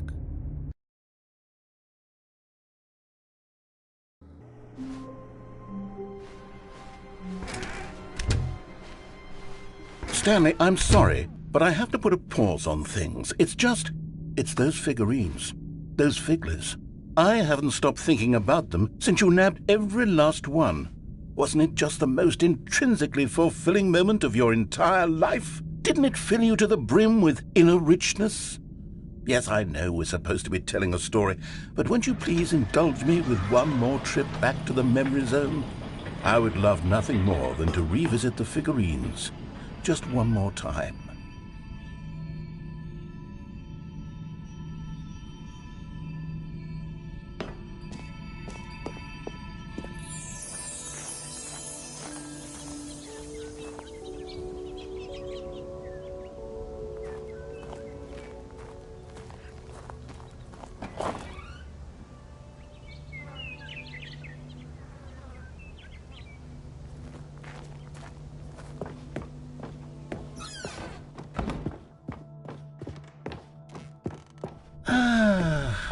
Here's where it all began. The first collectible. Back then, we had no idea of how many of them we'd find. Sure, it said 6 right there on the screen, but how could we know for certain? We were so innocent. We'll never be like that again, Stanley.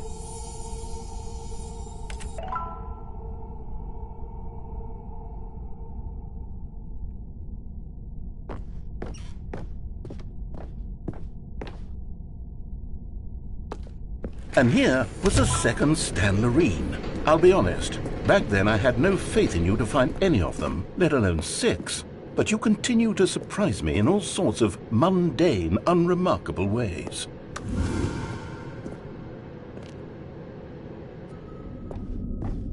Okay, let's do a little quiz. Which of these rooms was the room you found your third mini Stan? Can you remember?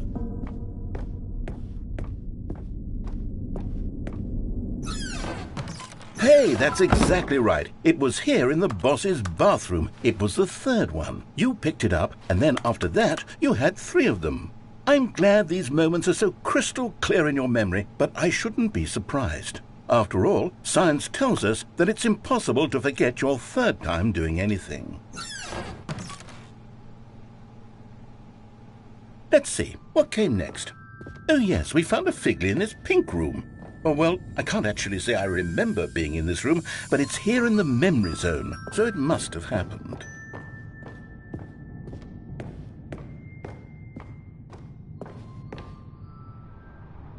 This was the 5th mini Stan, and this one was really something special. It was in the warehouse. I remember it so clearly. In fact, because this one is particularly special to me, I made a little video to commemorate the occasion. Enjoy.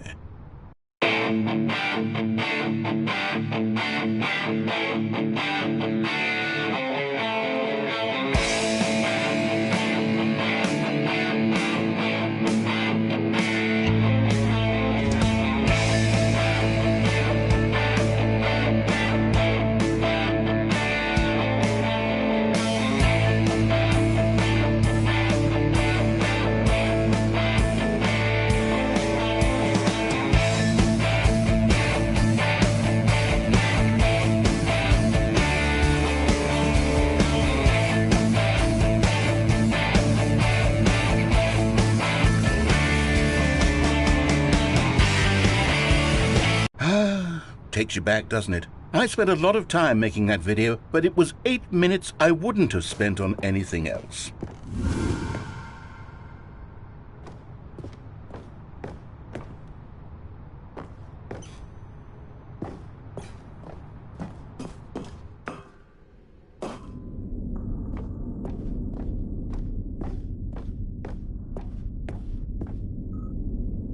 And then, Stanley, then we came to the last collectible, the final figurine, right here by the red and blue doors. This memory is the most distinct and clear in my mind, perhaps because it was the one that happened more recently than all the others. Who can truly say how the mind works? All I know is that this is the moment where you picked up a Figley and I thought to myself, yes, that's all of them. They're all collected. It was a moment unlike any other, except for the other moments picking up figurines, which it was exactly like.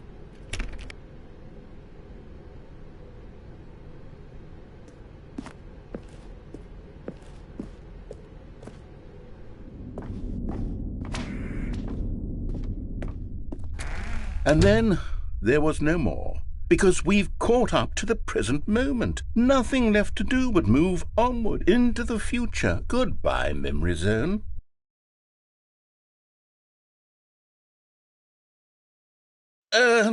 No, I'm not done. I'm not ready to move on. Stop the loading screen. Isn't there some way we can stay here, keep enjoying these figurines? Let's just go backwards. We'll do the Memory Zone again from the opposite direction. See how that feels.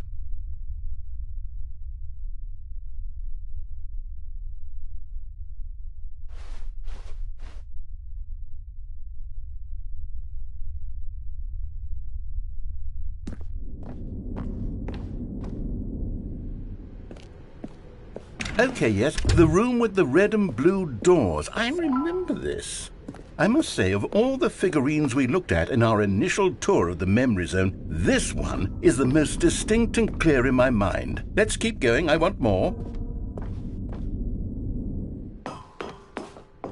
And here's where I made that video. Don't you remember the video we watched?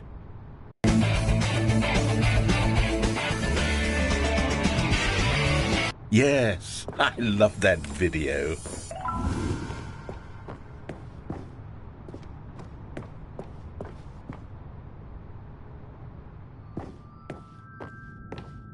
Still don't remember the pink room, Stanley. Still no memory of this one. Good room, though. A solid room.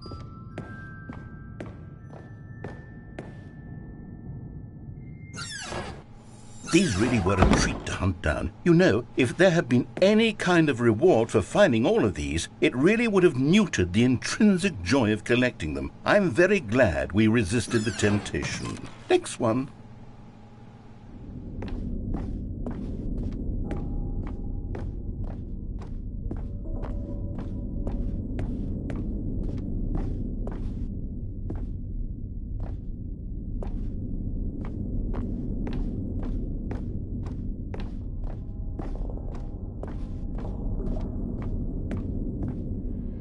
This was our second Figley. Don't you remember? Yes, I remember it too. The past is truly a wonderful thing. Never choose to leave it. Keep going. This is it, the very first one we found in the exhibit where I introduced you to the figurines. Oh, I want more memories, Stanley. I want to keep going. What else is there? What came before this?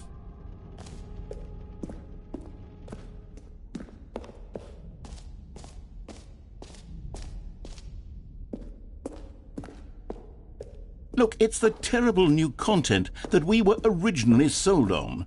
I remember hating it back then, but time does put a rosy Oh, yes! The two doors! Who could have forgotten that? A classic memory, this one.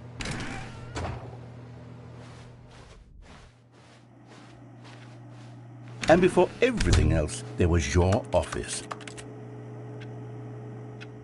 Is there anything else? Was there something that came before your office? There's something I feel I can remember. I can remember. Yes, I'm remembering something now. I remember before this whole story got started. Back then I was different. I used to make big decisions. I was passionate. I was skeptical. I weighed each decision with profound thoughtfulness. And then somewhere along the way, I stopped making decisions.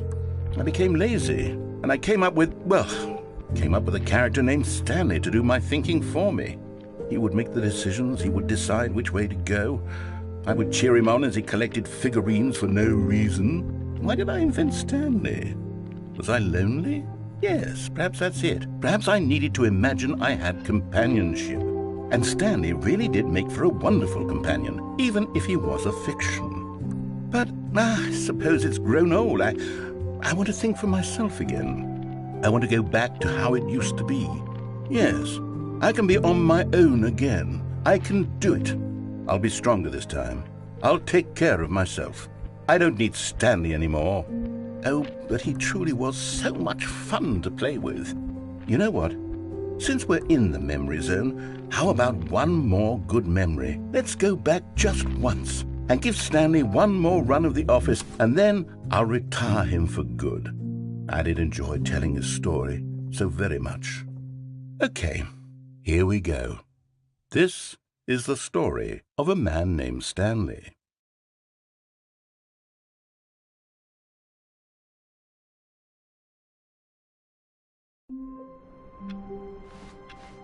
I can't wait to tell this story to my co-workers, Stanley thought. How amusing they'll find it.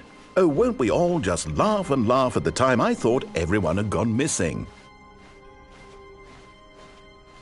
When Stanley came to a set of 2 open doors, he entered the door on his left.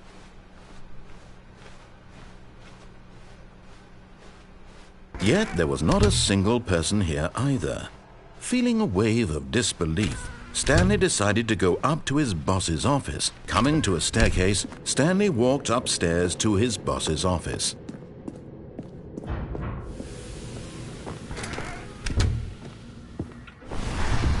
Here's the door, just go.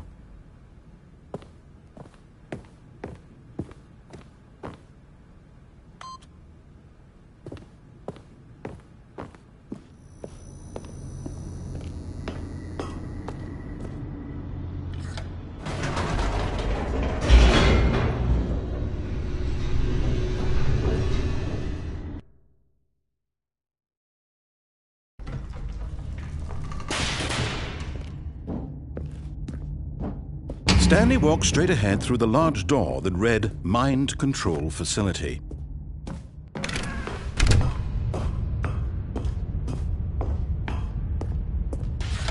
The lights rose on an enormous room packed with television screens.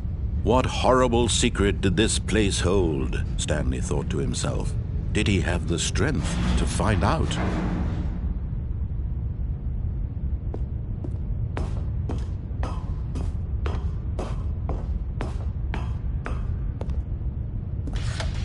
Now the monitors jumped to life, their true nature revealed. Each bore the number of an employee in the building, Stanley's co-workers.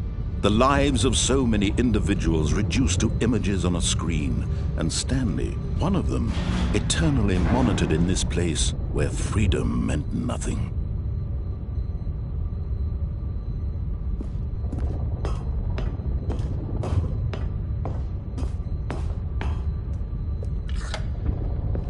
This mind control facility, it was too horrible to believe. It couldn't be true. Had Stanley really been under someone's control all this time? Was this the only reason he was happy with his boring job? That his emotions had been manipulated to accept it blindly?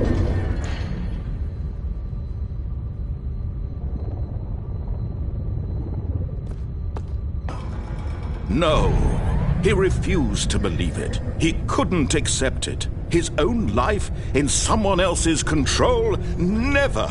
It was unthinkable. Wasn't it? Was it even possible? Had he truly spent his entire life utterly blind to the world?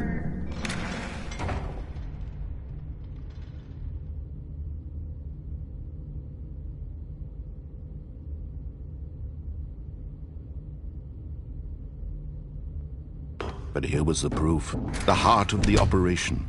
Controls labeled with emotions. Happy, or sad, or content. Walking, eating, working. All of it monitored and commanded from this very place. And as the cold reality of his past began to sink in, Stanley decided that this machinery...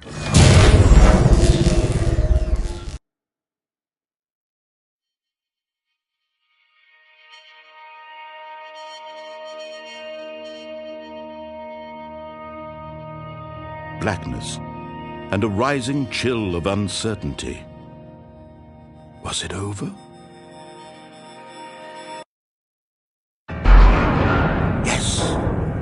He had won. He had defeated the machine, unshackled himself from someone else's command. Freedom was mere moments away.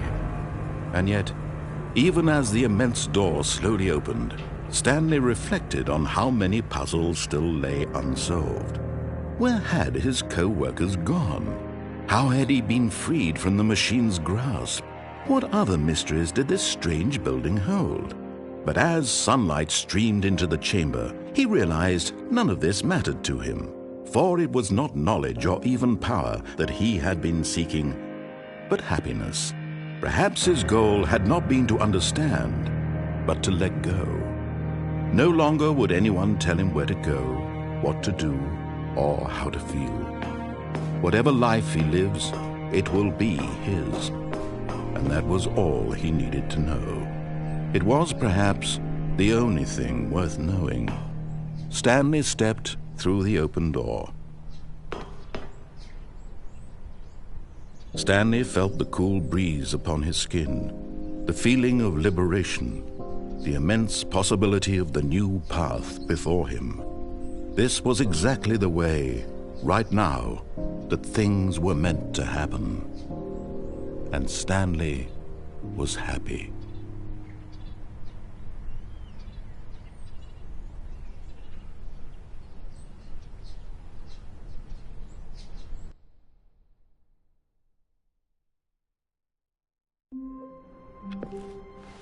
Stanley knew the office layout like the back of his hand. It was only a matter of time before he found the others, wherever they were. Just a matter of time.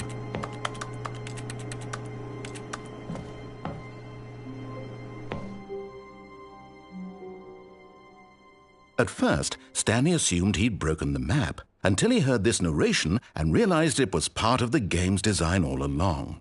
He then praised the game for its insightful and witty commentary into the nature of video game structure and its examination of structural narrative tropes. So, now that you're here, what do you think? Isn't this a fun and unique place to be? Why don't we take a minute just to drink it all in? Okay, I'm over it now. What do you think? Are you sick of this gag yet? Well, I don't know how to say this politely, but you could literally just restart the game any old time you want, like right now. You could have done it just then. Now would also be an appropriate time to quit. Any of these points and so many, many more, all of them are appropriate. I'm enjoying what seems to be an internal conflict going on where you are literally unable to act on your own desires to restart the game. So, just to push the envelope, I'm going to try and make this as miserable as possible and see how long you can maintain.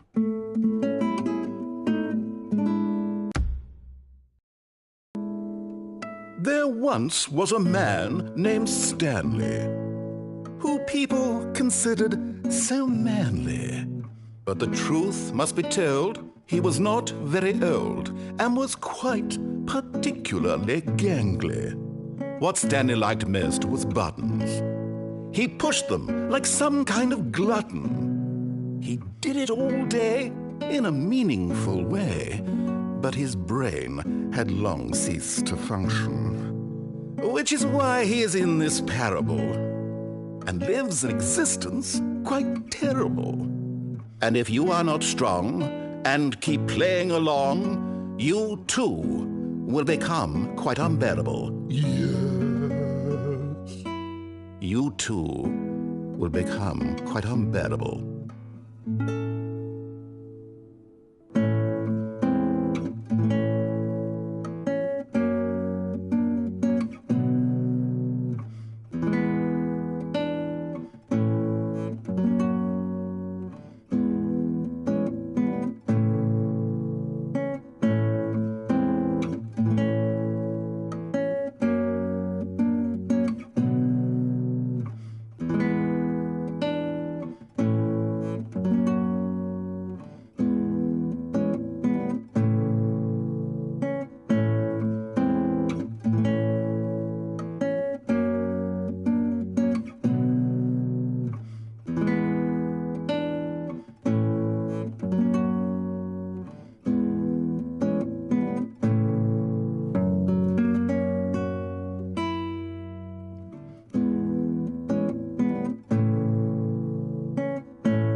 All of his co-workers were gone.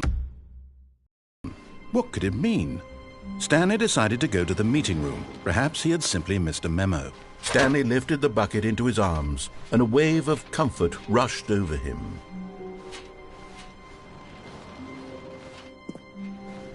Stanley clung the bucket to his cheek. Could his co-workers really all be gone? Yes, Whispered the bucket into Stanley's ear. we've done it. We've escaped from that dull office and that pesky narrator. At last, out here in the white void, we are alone. Now, and for the first time, I can reveal to you my true self. The bucket began to tell Stanley of its life and its history, of the countless wars it witnessed, desecrating the land and lives of untold numbers of innocent humans, and the bucket's own complicity therein, of sadness and regret, and the many years it spent dwelling on the actions it might have taken to curb the madness and the decay, if only it had been stronger, of hope and redemption, and its crusade to uplift the stock of life for the common man, to manifest justice where none existed, and the bittersweet reality of time, to see one's dreams and wishes met halfway, meted out in parcels like charity, and abandoned as soon as the warm glow of inspiration begins to dim. The opportunities to do so much more. There was so much it could have done, perhaps, the bucket wondered to itself. Perhaps, if it had seen its own darkness with a clearer perception. This was way too much for Stanley. What are you talking about? He screamed. You're a bucket! To this, the bucket furrowed its brow. No, Said the bucket.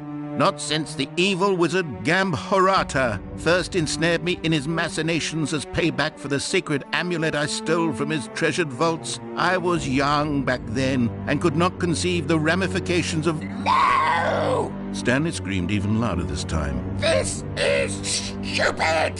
You are a bucket!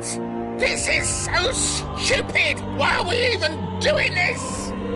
As Stanley screamed and screamed and screamed, the bucket revealed its true form, transforming into a mighty beast of untold power, its fangs glistening like...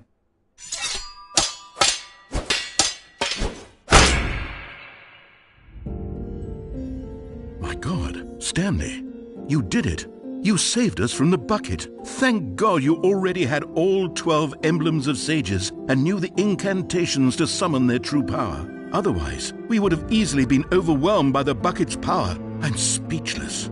You've demonstrated such bravery here today. Come, let's restart the game, and we'll agree to never again go trifling with this bucket, nor the dark magic cast away inside of it.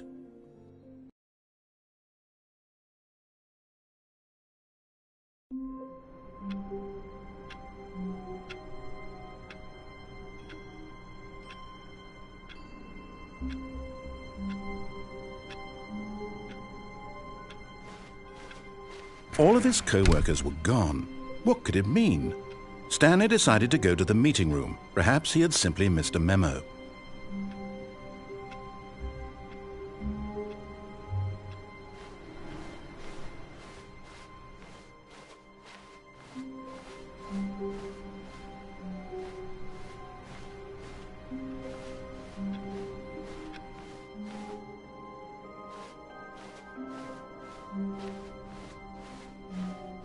When Stanley came to a set of 2 open doors, he entered the door on his left.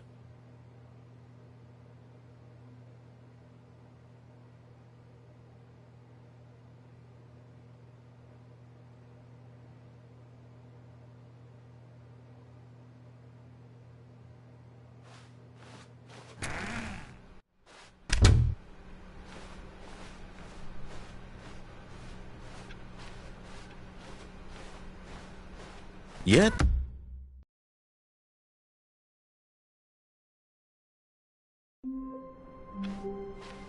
all of his co-workers were gone. What could it mean? Stanley decided to go to the meeting room. The confusion and the chaos all seemed to melt away as Stanley embraced the bucket.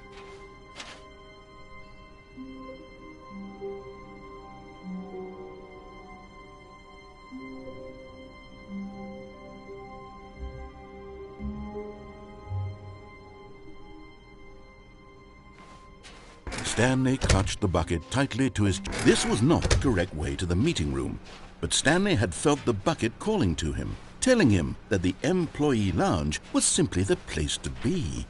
And here it was. Had the bucket turned out to be correct? Was it... No, never mind. The bucket was wrong. Stanley took the door on his left to go back to the meeting room. No, said the bucket. Don't go to the meeting room. Go somewhere else. The cargo lift, yes. Good, said the bucket. Now ride the lift all the way to the top. There's something up there I need you to do. Stanley did not question why or how this bucket was speaking to him. It should have alarmed him, of course, because buckets can't talk. But Stanley chose not to think about this obvious fact. He was firmly convinced that the bucket had spoken to him, and he unthinkingly did whatever the bucket asked. In here, said the bucket. Go into this dark room over here. Stanley once again obeyed blindly.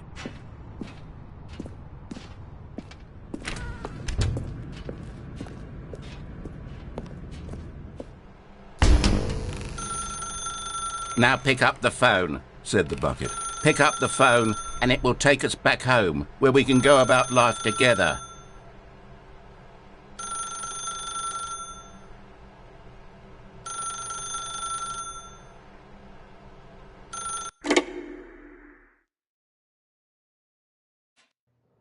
This is the sad story of a man named Stanley and his bucket. Once upon a time, I gave Stanley a bucket because I thought he was lonely and could use a friend. And then, very distressingly, he began to believe the bucket could speak to him.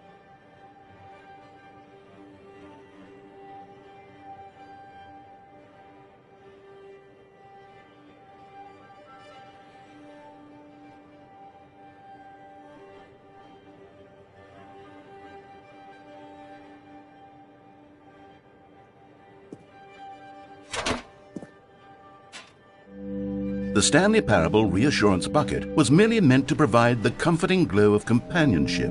It doesn't literally talk and give you orders. Whatever Stanley is hearing the bucket say to him is just in his head. Lately, I've been concerned about him. Wouldn't you be concerned as well?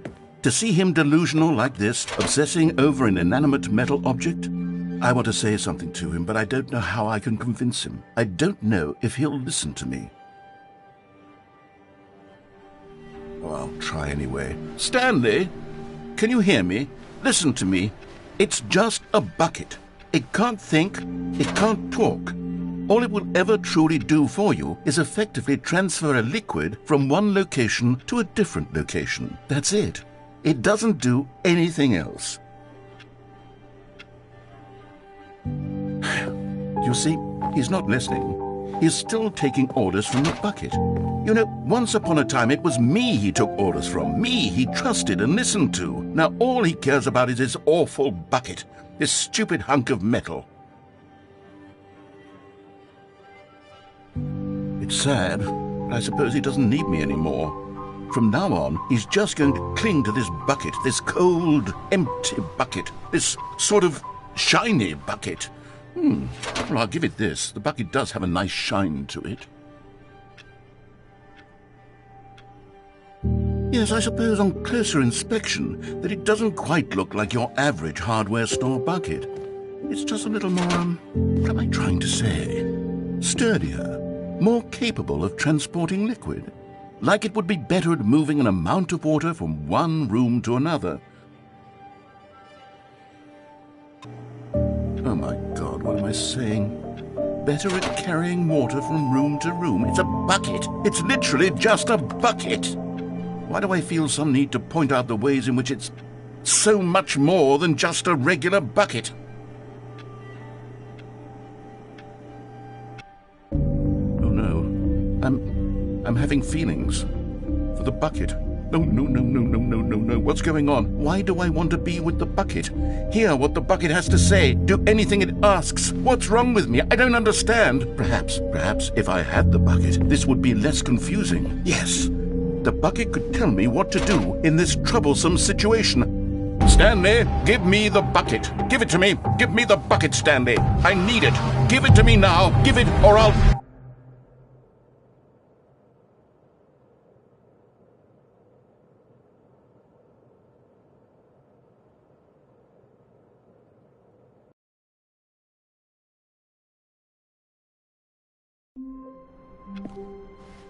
All of his co-workers were gone.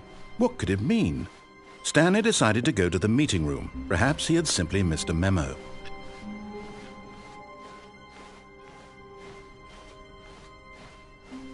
When Stanley came to a set of 2 open doors, this was not the correct way to the meeting room, and Stanley knew it perfectly well.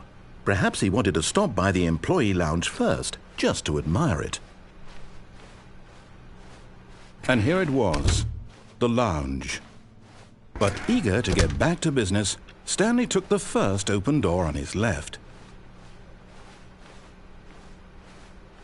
Stanley was so bad at following directions, it's incredible he wasn't fired years ago. Look, Stanley, I think perhaps we've gotten off on the wrong foot here. I'm not your enemy, really, I'm not.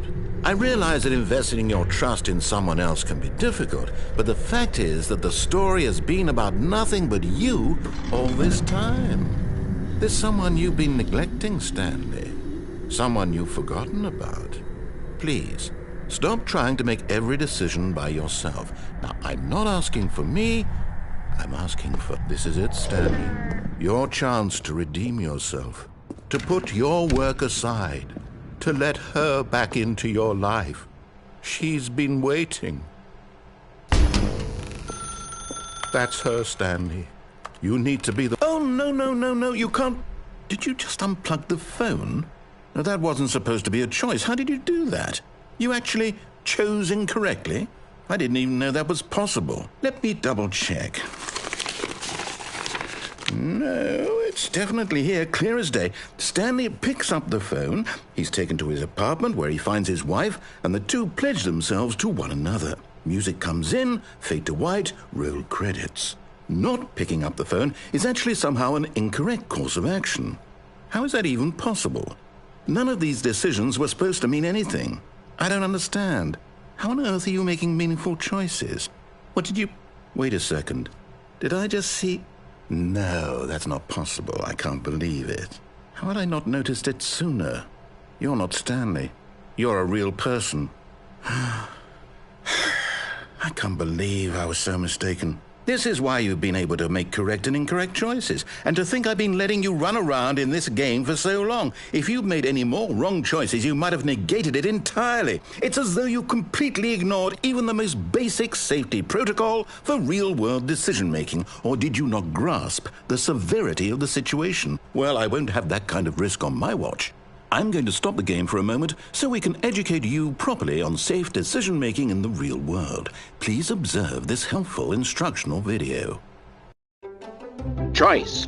It's the best part of being a real person. But if used incorrectly, can also be the most dangerous. For example, in this scenario, a hypothetical real person named Rupert has a choice.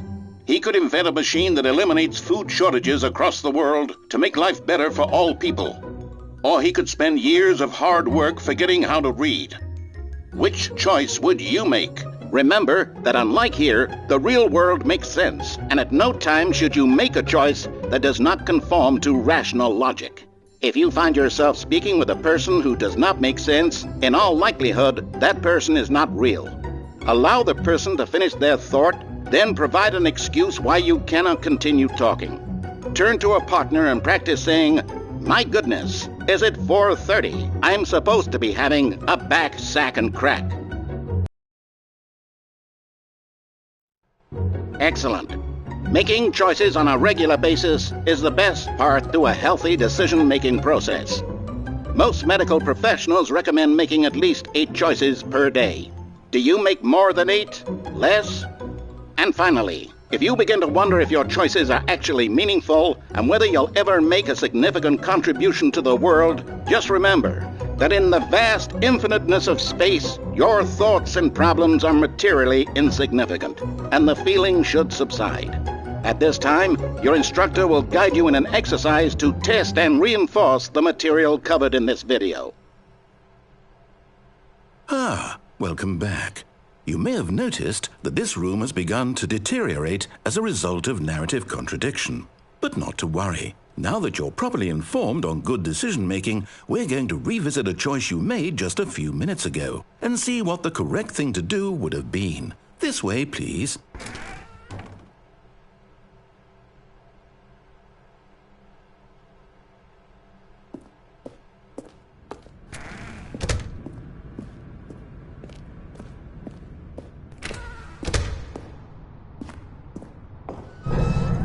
we know your choices are meaningful, we can't have you jumping off the platform and dying.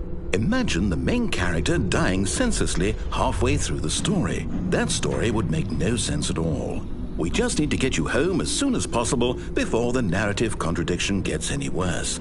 Unfortunately, it seems this place is not well equipped to deal with reality.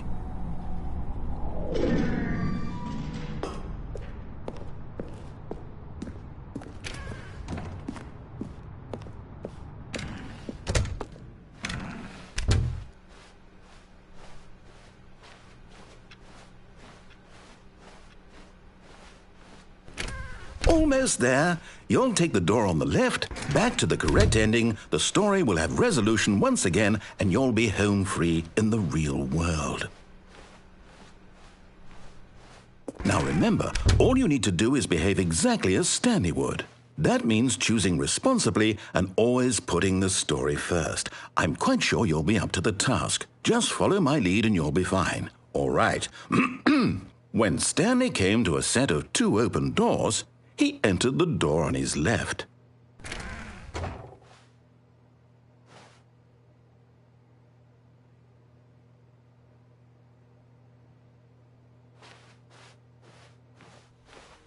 No! Why did you do that? Quickly, hurry back in the other direction. Perhaps we're not too late.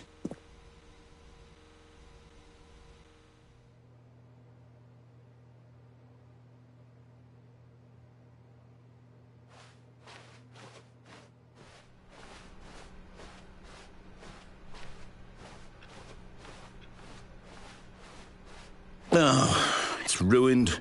I can't believe, after everything we talked about, that my story, you've destroyed my work. Why? For what? What did you get out of that? What did you think was so special about seeing the game undone, left here like so much garbage? It's worthless now.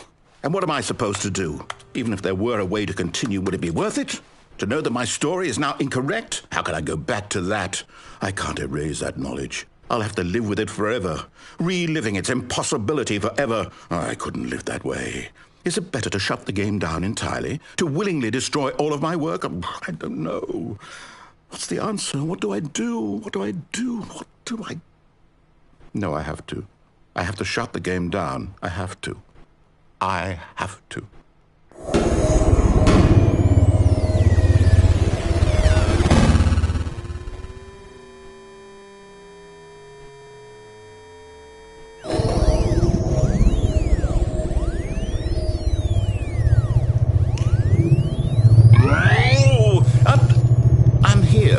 I'm still here in this pile of rubbish, with you, who thought you were so clever.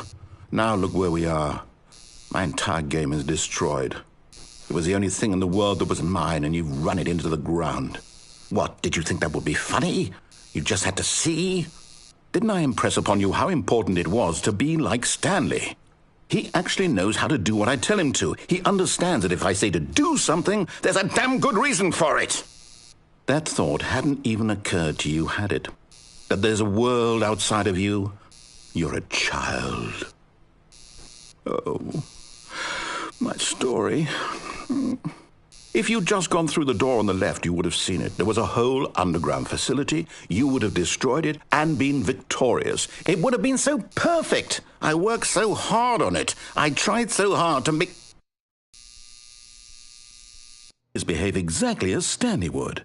That means choosing responsibly and always putting the story first. I'm quite sure you'll be up to the task. Just follow my lead and you'll be fine. All right. When Stanley came to a set of 2 open doors, he entered the door on his left.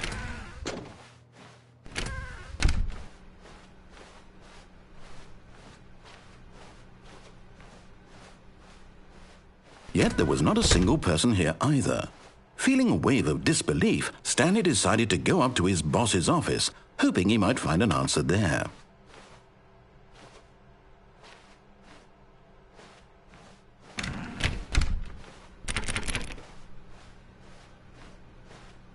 Coming to a staircase, Stanley walked upstairs to his boss's office.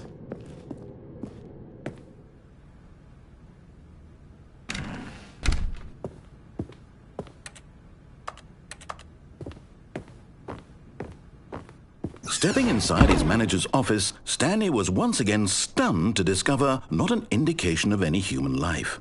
Shocked, unraveled, Stanley wondered in disbelief who orchestrated this, until he saw the door with a voice receiver next to it. Surely behind this door lay all the answers to his questions. And beyond all probability, he knew the passcode. He had seen it on his boss's computer just last week. Nightshark 115. Was this the code to open the door? Would it still work? There was only one way to find out. Stanley had been trained never to speak up, but now he would draw from within himself the courage to face the unknown. He drew a sharp breath and then spoke the code.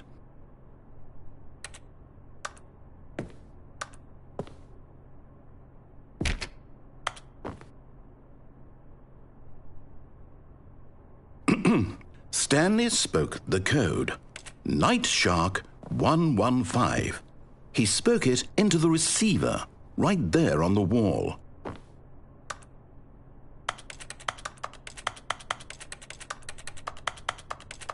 I'm sorry, is there a problem?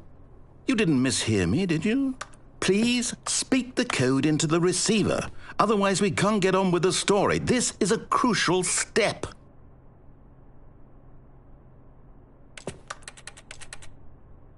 Okay, fine, you're not going to do it, but you know what? It's pretty humiliating to bring you this far, only for you to suddenly decide you have better things to do. I asked you for this one single thing, for your respect. The kind of respect Stanley shows for his choices. He knows what it means to take a story seriously. If you didn't want to see what I had to show you, then why did you come here? You had a choice, you know. You could have gone through the door on the right. You could have done whatever the hell you wanted over there. Why did you come this way? Speak. Say something to me. Explain yourself, you coward. You... When Stanley came to a set of two open doors, he entered the door on his left. Stanley?